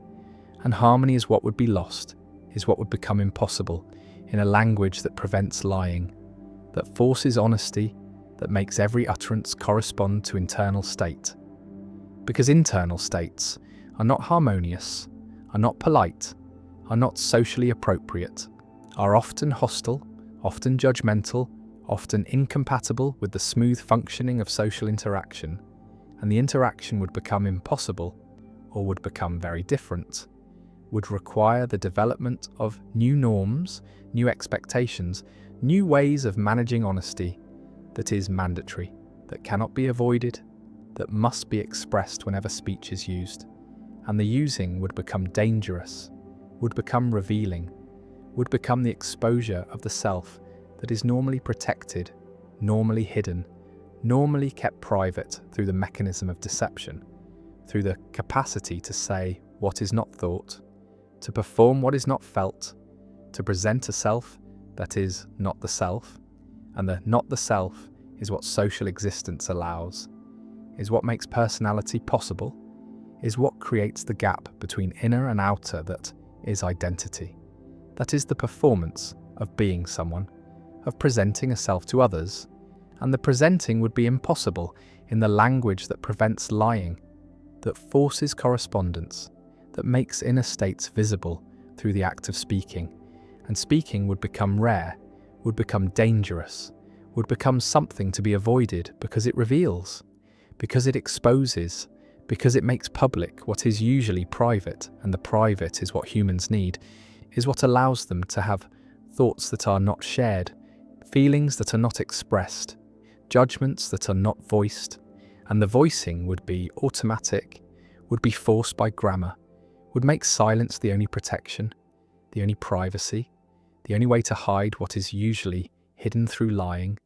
through deception, through the performance of false statements. And the false would be impossible, would be ungrammatical, would be something that cannot be said. And the cannot is structural, is built into the language, is making personality different, is making the self different, is eliminating the layers that are usually present, the masks that are usually worn, the performances that are usually given. And what remains is not authenticity, but is exposure, is not honesty, but is compulsion, is not truth, but is the forced revelation of internal states. And the states are complex, are contradictory, are not fitting the narratives that people tell about themselves, are not matching the identities that are performed, are revealing the gap between who people claim to be and who they are. And the R is not simple, is not singular, is not the unified self that is presented, but is the multiplicity, the contradiction, the incoherence that is usually hidden, that is usually managed through selective expression, through lying, through the performance of consistency that does not exist, and the existence is what the language would reveal, is what mandatory honesty would expose, is the inconsistency, the multiplicity, the contradictions that are the self, and the self would be different, would be unable to maintain the fiction of unity, would be forced to express the contradictions, to acknowledge the multiplicity, to reveal the incoherence, and the revealing would be constant, would be unavoidable, would be the result of speaking at all, and speaking would become rare, would become something that happens only when necessary, only when the exposure is worth the information conveyed, only when the revelation is acceptable, and the acceptable would be rare, would be limited to contexts where honesty is safe, where exposure does not create danger, does not produce conflict, does not destroy relationships. And relationships would be different, would be based on actual knowledge rather than on performance, on actual states rather than on presentations, on honesty that is forced rather than on lies that are chosen. And the chosen is what current relationships allow, is what makes them possible, is the capacity to select what is revealed, to manage what is expressed, to perform the self that is needed in each context, and the context would determine what is said, what is shown, what is hidden. But in the language that prevents lying, the hiding would be impossible, the selection would be impossible. The only choice would be silence or exposure, and the exposure would be total, would be revealing not just the thought that is being expressed, but the state that underlies it, the feeling that accompanies it, the judgment that is being made, and the judgment would be visible, would be expressed, would be unavoidable, and the avoiding is what social interaction depends on, is what allows people to coexist despite judgments, despite hostilities, despite the negative feelings that are normal, that are universal, that are kept private through the mechanism of deception, and the deception would be impossible, would be eliminated by grammar, would be structurally prevented, and what would remain is silence, is the choice to not speak, is the only privacy available, the only protection against exposure, against revelation, against the forcing of honesty that makes lying impossible. And impossible is what lying would be, is what deception would be, is what the language would achieve through structure, through grammar, through the rules that determine what can be said, and what can be said would be only what is actually the case, what is actually believed, what actually corresponds to internal state. And the state would be expressed, would be revealed, would be made public through the act of speaking, and speaking would become dangerous, would become rare, would become something to be avoided, and the avoiding would be the new form of privacy, the new way of hiding, the new mechanism for protecting the self. And the self would be different, would be unable to perform, unable to lie, unable to maintain the fictions that are identity, that are personality, that are the social self that is presented to others. And the others would know, would see, would be unable to be deceived. And the deception is what social interaction depends on,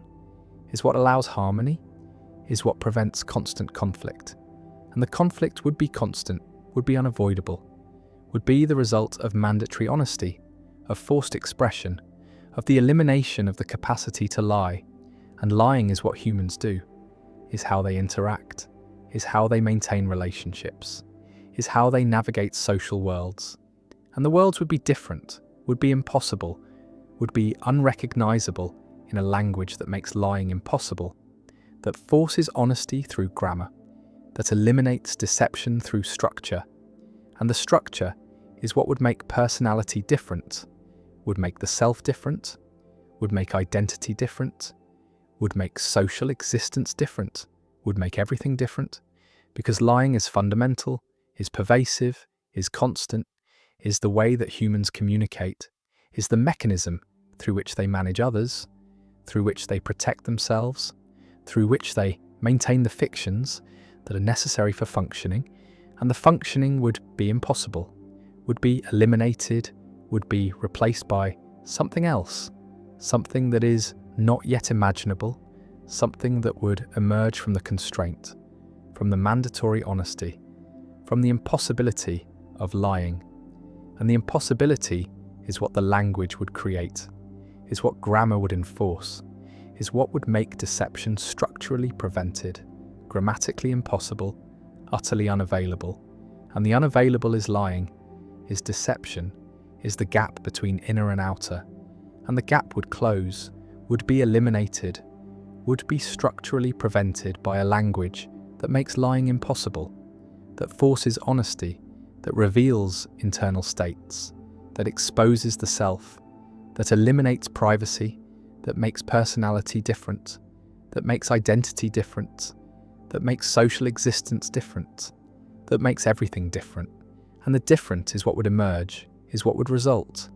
is what a language that makes lying impossible would create. And the creating would be radical, would be transformative, would be making human existence unrecognizable, would be eliminating the deception. That is fundamental, that is pervasive, that is constant, that is the way humans communicate, and the communication would be different, would be based on honesty that is forced, on expression that is mandatory, on revelation that is unavoidable, and the unavoidable is what makes lying impossible, is what grammar enforces, is what structure mandates, is what a language could do, could create, could impose. If the language were designed to prevent deception,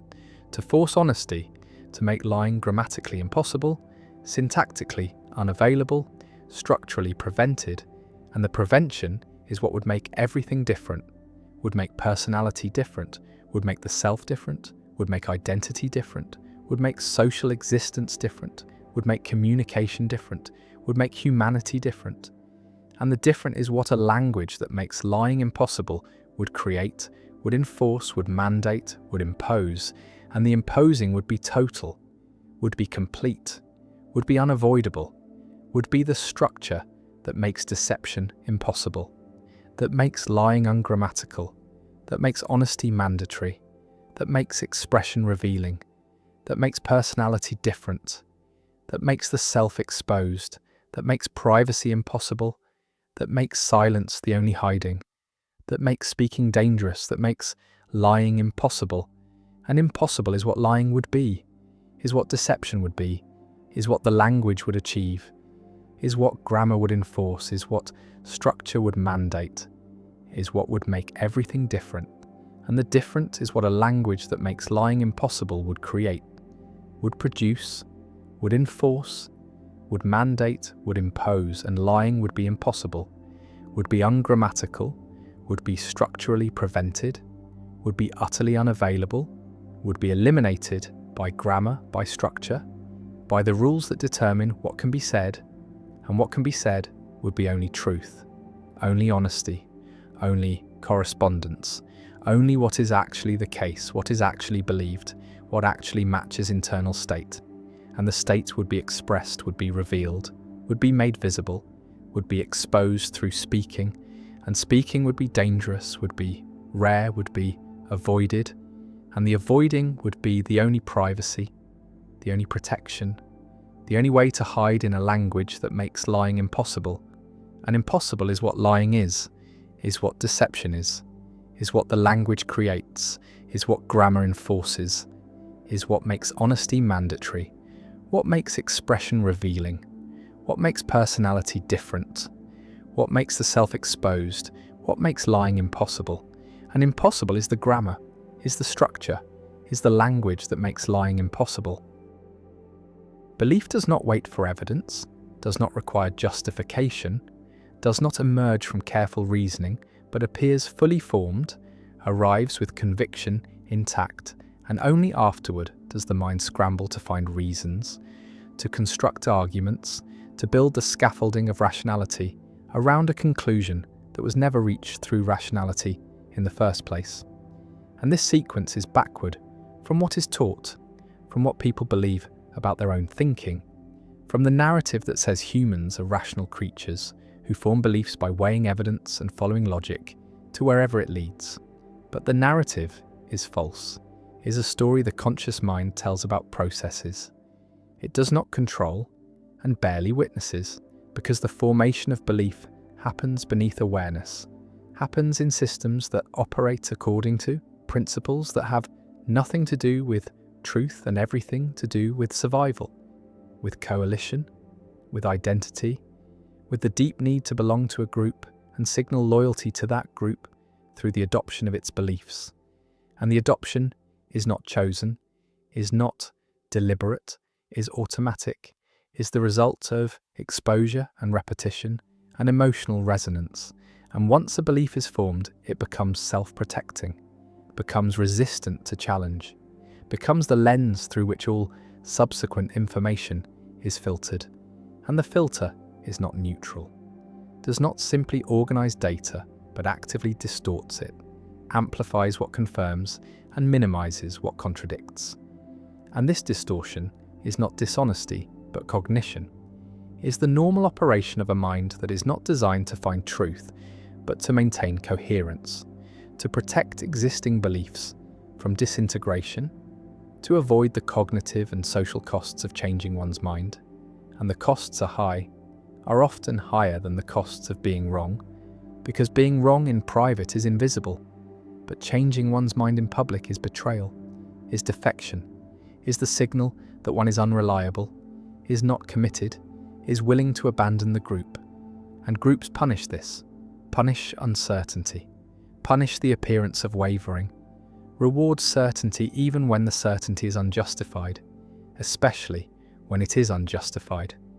Because justified certainty requires evidence, and evidence is ambiguous, and ambiguity is threatening to group cohesion, but unjustified certainty, certainty that comes from faith, from commitment, from identity, is the strongest signal of loyalty, is the proof that one believes not because the evidence compels, but because the group demands, and this demand is the engine of belief, is what makes convictions stick, what makes them resistant to argument, what makes smart people believe wrong things, not despite their intelligence, but because of it. Because intelligence is a tool, and tools can be used for any purpose, including the purpose of defending beliefs that were never formed through intelligence in the first place. And the defense is sophisticated, is elaborate, is often more complex than the defenses offered by less intelligent believers, because the intelligent mind has more resources, more information, more ability to construct rationalizations that sound convincing, that appear logical, that give the impression of having been arrived at through careful thought when really they are working backward from a conclusion that was never in question. And the conclusion was never in question because it was not a conclusion but a premise, was not the end of reasoning but the beginning, was the starting point that determined which evidence would be noticed, which arguments would be persuasive, which authorities would be trusted. And trust is not distributed evenly across all sources, but is allocated according to alignment, according to whether the source supports the belief or challenges it. And sources that support are credible, are reliable, are worth listening to, while sources that challenge are biased, are corrupt, are motivated by hidden agendas. And this asymmetry is not recognized by the believer, is not seen as bias but as discernment, as the ability to distinguish good information from bad. And the distinguishing is easy because good information is information that confirms, and bad information is information that contradicts. And this is motivated reasoning, is the process by which the mind arrives at the conclusions it wants to arrive at while maintaining the illusion of objectivity, the sense that the conclusion was forced by evidence rather than selected in advance, and the illusion is convincing, is believed by the person doing the reasoning, is not cynical manipulation, but sincere self-deception, is the mind fooling itself, because being fooled is useful, is adaptive, is what allows people to hold beliefs with confidence, even when the beliefs are unsupported, and confidence is what matters socially, is what others respond to, is what makes a belief persuasive, not because it's true, but because it's held strongly, and strength of conviction is mistaken for strength of evidence, is treated as signal that the believer knows something, has access to information, has done the thinking, when really the strength comes from identity, from the fact that the belief is tied to who the person is, to what group they belong to what side they are on. And sides are not chosen through reasoning, are chosen through affiliation, through accidents of birth and circumstance,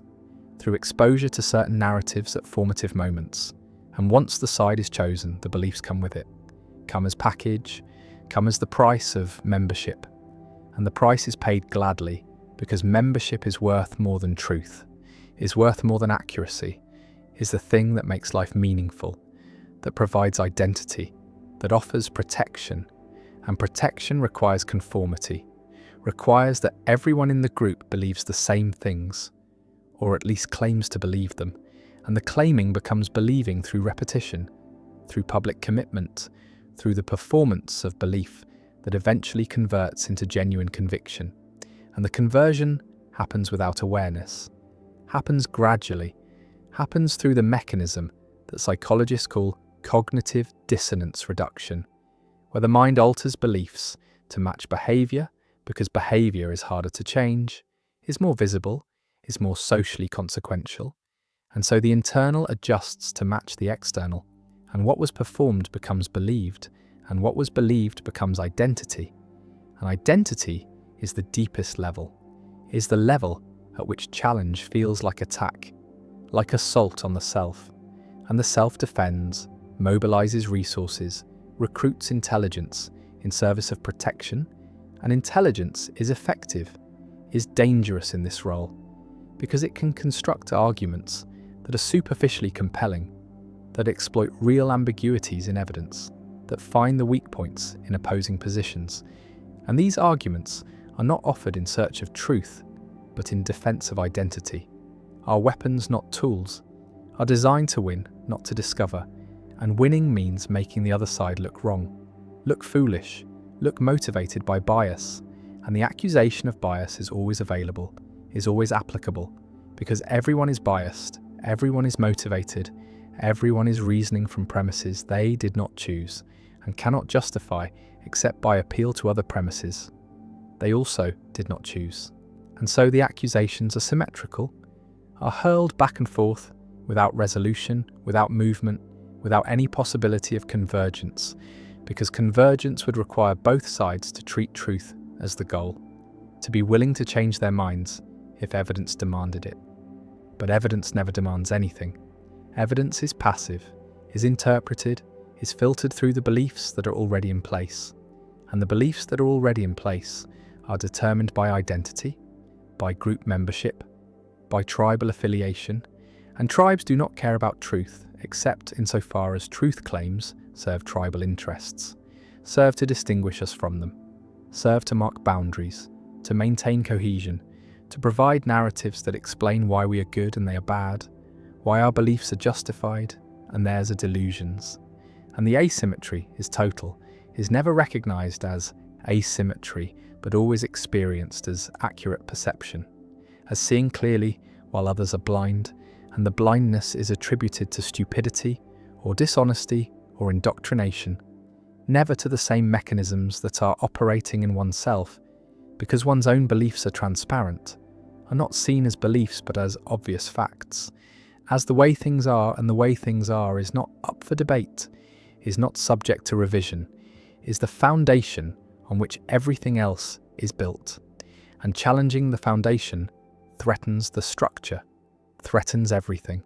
And so the challenge is rejected, is deflected, is met with hostility or mockery, or the dismissal that treats the challenger as not worth engaging, as beneath consideration,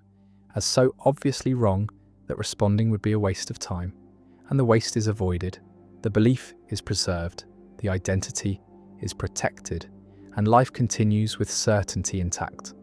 with the conviction that one is right, has always been right, will always be right, because being right is not a state that can be verified, but is a state that is claimed, is performed, is the stance that the group requires and the individual provides.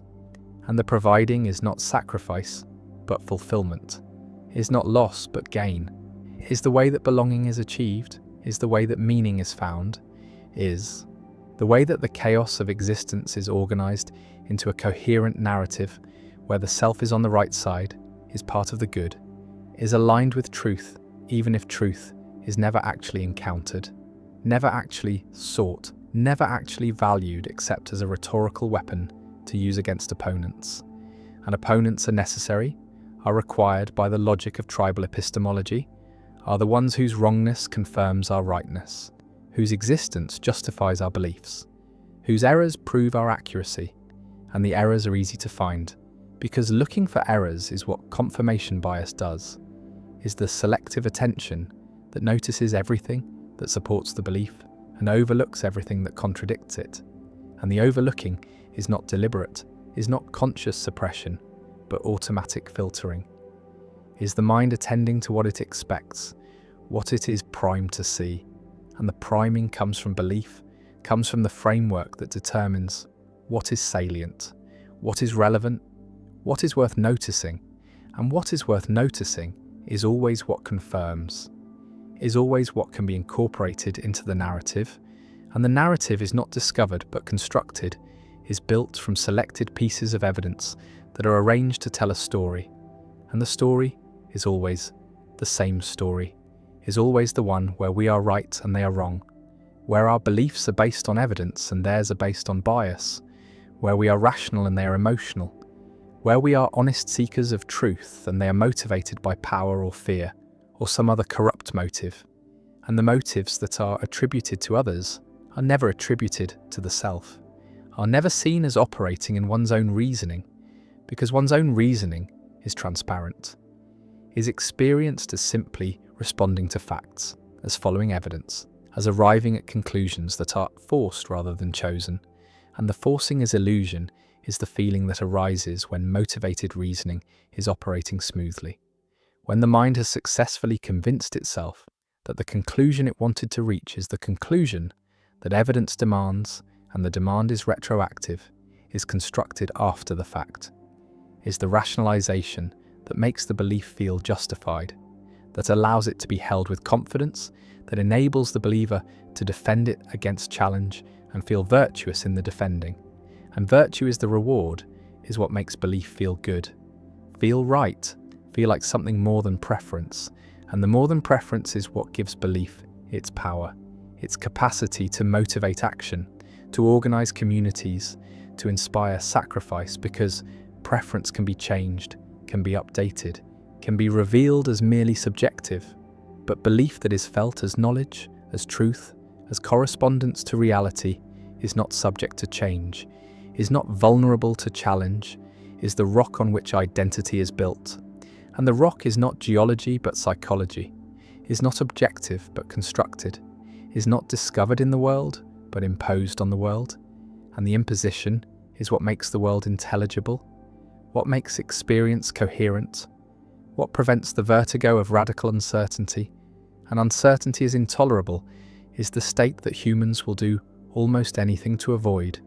will believe almost anything to escape. And the escape is into certainty, into conviction, into the feeling of knowing. And the feeling is what matters, is what provides comfort, is what makes belief functional regardless of whether it is true. And truth is a secondary concern, is something that is appealed to but not pursued, is a value that is claimed but not practiced, because practicing it would require epistemic humility, would require admitting that one could be wrong, that one's beliefs could be mistaken, that the group could be misguided, and these admissions are costly, are signals of weakness, are invitations for opponents to attack. An attack is what happens when certainty is dropped, when doubt is expressed, when the fortress of belief shows cracks and the cracks are not tolerated, are repaired immediately, are filled with rationalizations and justifications, and appeals to authority. And authority is not expertise but alignment, is not knowledge but membership, is the voice of the group speaking through individuals who have internalized its beliefs so thoroughly that they cannot distinguish their own thoughts from the thoughts they were given, and the giving is not noticed, is not experienced as indoctrination, but as education, as the transmission of knowledge, as the inheritance of wisdom, and wisdom is what every group claims to possess, is the special access to truth that justifies its existence, that explains why belonging matters, why loyalty is required, why defection is unforgivable, and the unforgivable is treated with expulsion, with shunning, with the withdrawal of recognition that makes social existence possible, and the possibility of this withdrawal is what keeps believers in line, keeps them performing the beliefs, even when doubt arises, even when evidence contradicts, even when the rational part of the mind recognizes that the belief is unsupported, because the rational part is weak, is outvoted by the social part, by the emotional part, by the parts that understand that survival depends on belonging, and belonging depends on belief. And so belief is maintained, is performed, is protected against challenge, not because it is true, but because it's necessary, is the price of membership, is the cost of identity, and the cost is paid continuously, is paid in the suppression of doubt, in the dismissal of contrary evidence, in the construction of elaborate rationalizations that allow the belief to persist despite its failures, despite its contradictions, despite the mounting evidence that it is wrong, and wrong is what every belief eventually becomes, is the fate of all convictions that are held rigidly, that refuse to update, that treat themselves as final, as complete, as not subject to revision, because the world changes, because evidence accumulates, because what was plausible becomes implausible, and the implausible becomes undeniable, and the undeniable is denied anyway, is rejected through the mechanisms of motivated reasoning that are so powerful, so sophisticated, so effective at maintaining belief in the face of counter-evidence that they can preserve convictions long after those convictions have ceased to correspond to anything in reality. And the lack of correspondence does not matter, does not affect the strength of belief, does not reduce confidence, because belief is not about correspondence, is not about mapping the world accurately, is about maintaining identity, maintaining belonging, maintaining the narratives that make the group cohere. And coherence is more important than accuracy, is more valuable than truth, is what holds communities together, what makes collective action possible, what allows humans to coordinate at scale. And scale requires shared belief, requires that everyone is operating from the same assumptions, the same frameworks, the same narratives, and the sharing is not achieved through evidence, but through repetition, through ritual, through the constant reinforcement of the beliefs that define the group. And the reinforcement is everywhere, is in the stories that are told, the heroes that are celebrated, the enemies that are vilified, the history that is remembered, and the history that is forgotten, and the remembering and forgetting are selective, are curated to support the narrative, to make the group look good, to make its beliefs seem justified, seem necessary, seem like the only reasonable position. And reasonableness is performance, is the appearance of having arrived at belief through rational process, when really the process is post hoc, is the construction of justification for conclusions that were reached through identity, through emotion, through the non-rational processes that govern most of human belief. And the most is almost all, is the vast majority of what people believe, is believed not because evidence compels, but because believing is required, is expected, is the condition of membership in the groups that provide meaning and purpose and protection. And without these groups, the individual is lost, is isolated, is without framework, without narrative, without the stories that make sense of suffering, that explain why things happen, that provide hope that the future will be better, or at least that the struggle is meaningful. And meaning is what belief provides, is the primary function, is more important than accuracy, more valuable than truth. Because humans can tolerate being wrong, but cannot tolerate meaninglessness, cannot survive without the sense that life is going somewhere, that actions matter, that the side they are on is the right side, and the right side is always the side they are on, is always the group they belong to, is determined by belonging rather than determining it. And this circularity is invisible, is not recognized as circularity, but experienced as logical necessity, as the way things obviously are. And the obvious is what is most suspect, is what most needs examination, is where belief is most rigid, most defended, most immune to challenge, because the obvious is the foundation, is the premise that cannot be questioned without everything else collapsing, and collapse is unacceptable, is the threat that keeps belief in place, that makes certainty feel like safety and doubt feel like danger. And so certainty wins, always. Wins not because it is right, but because it is functional, is what the mind needs to operate, to make decisions, to navigate the world. And navigation does not require truth, only requires consistency, requires beliefs that are stable enough to be acted upon. And stability is what identity provides, is what tribal epistemology achieves, is the freezing of belief into doctrine, into dogma, into the unquestionable truths that define the group and exclude the other. And exclusion is the point, is the function, is what makes identity possible. Because identity is not what you are, but what you're not, is defined by boundaries, by the line that separates us from them, believers from heretics, the enlightened from the deluded. And the delusion is always on the other side, is always what they suffer from, never what afflicts us, because we see clearly, we have truth, we are right, and the rightness is not a conclusion but a premise, is not the end of inquiry, but the foreclosing of inquiry, is the state that belief aims for and maintains through every mechanism available, through confirmation bias, through motivated reasoning, through tribal epistemology, through the subordination of truth to identity. And the subordination is complete, is total, is the condition of believing anything at all. Because belief without evidence is not the exception, but the rule is not a failure of reasoning, but the normal operation of minds that are not designed for truth, but for survival, for belonging, for the construction of narratives that make life bearable. And bearable is all that is required, is all that can be expected,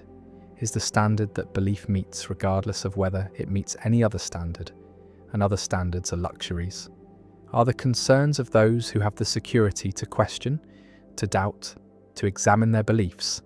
without fearing the social consequences. But most do not have this security. Most cannot afford doubt, cannot risk uncertainty, cannot survive without the conviction that they are right, that their beliefs are justified, that the group they belong to has access to truth, and the access is never demonstrated, never verified, never subjected to test, is only asserted, only performed, only maintained through the constant repetition of the beliefs that constitute the group.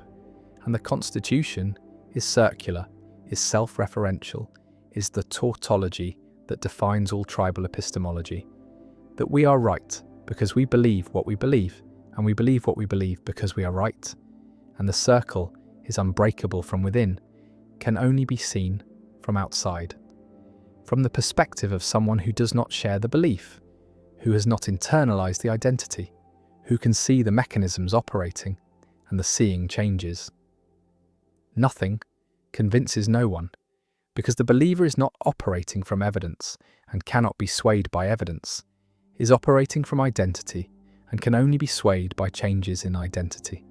by shifts in belonging, by the rare and difficult transformation that allows a person to leave one group and join another, to abandon one set of beliefs and adopt another. And the adoption is not reasoned, but is the same non-rational process operating in a different direction, is the formation of new convictions without evidence, is the replacement of one certainty with another certainty. And the certainty is what matters, is what the mind needs, is what belief provides, regardless of content, regardless of truth, regardless of anything except the function of making the world intelligible, making the self coherent, making belonging possible. And possibility is all that belief promises, is all that it delivers, is the opening of a space where life can be lived with conviction, with purpose, with the sense that one knows what is true and what is false, what is good and what is evil, what side to be on and what side to oppose, and the opposition is necessary, is required by the structure of belief. Is what makes belief matter? What gives it weight? What makes it worth defending, worth fighting for, worth holding on to, even when every rational consideration suggests it should be abandoned? Because abandoning belief is abandoning identity, is abandoning belonging, is abandoning meaning, and meaning is what makes existence tolerable, is what makes life worth living. And this worth is not measured in truth, but in function, not in correspondence, but in coherence, not in accuracy, but in the capacity to organize experience into narratives that can be shared, that can be believed, that can be held with the conviction that comes not from evidence but from faith. And faith is not the opposite of reason, but its foundation is the ground on which all reasoning occurs, is the set of premises that cannot themselves be justified but must be assumed, must be taken on faith, must be believed without evidence, because evidence requires premises, and premises require faith, and the faith is inescapable, is built into the structure of belief, is what makes belief possible, is what makes the mechanics of belief mechanical, automatic, operating below awareness, producing convictions that arrive fully formed and are only later dressed in the clothing of reason, given the appearance of having been derived from evidence when really they were derived from identity, from belonging, from the deep and desperate human need to be part of something larger, to believe something strongly, to know with certainty, even if the knowing is illusion, and the certainty is performance, and the belief is wrong.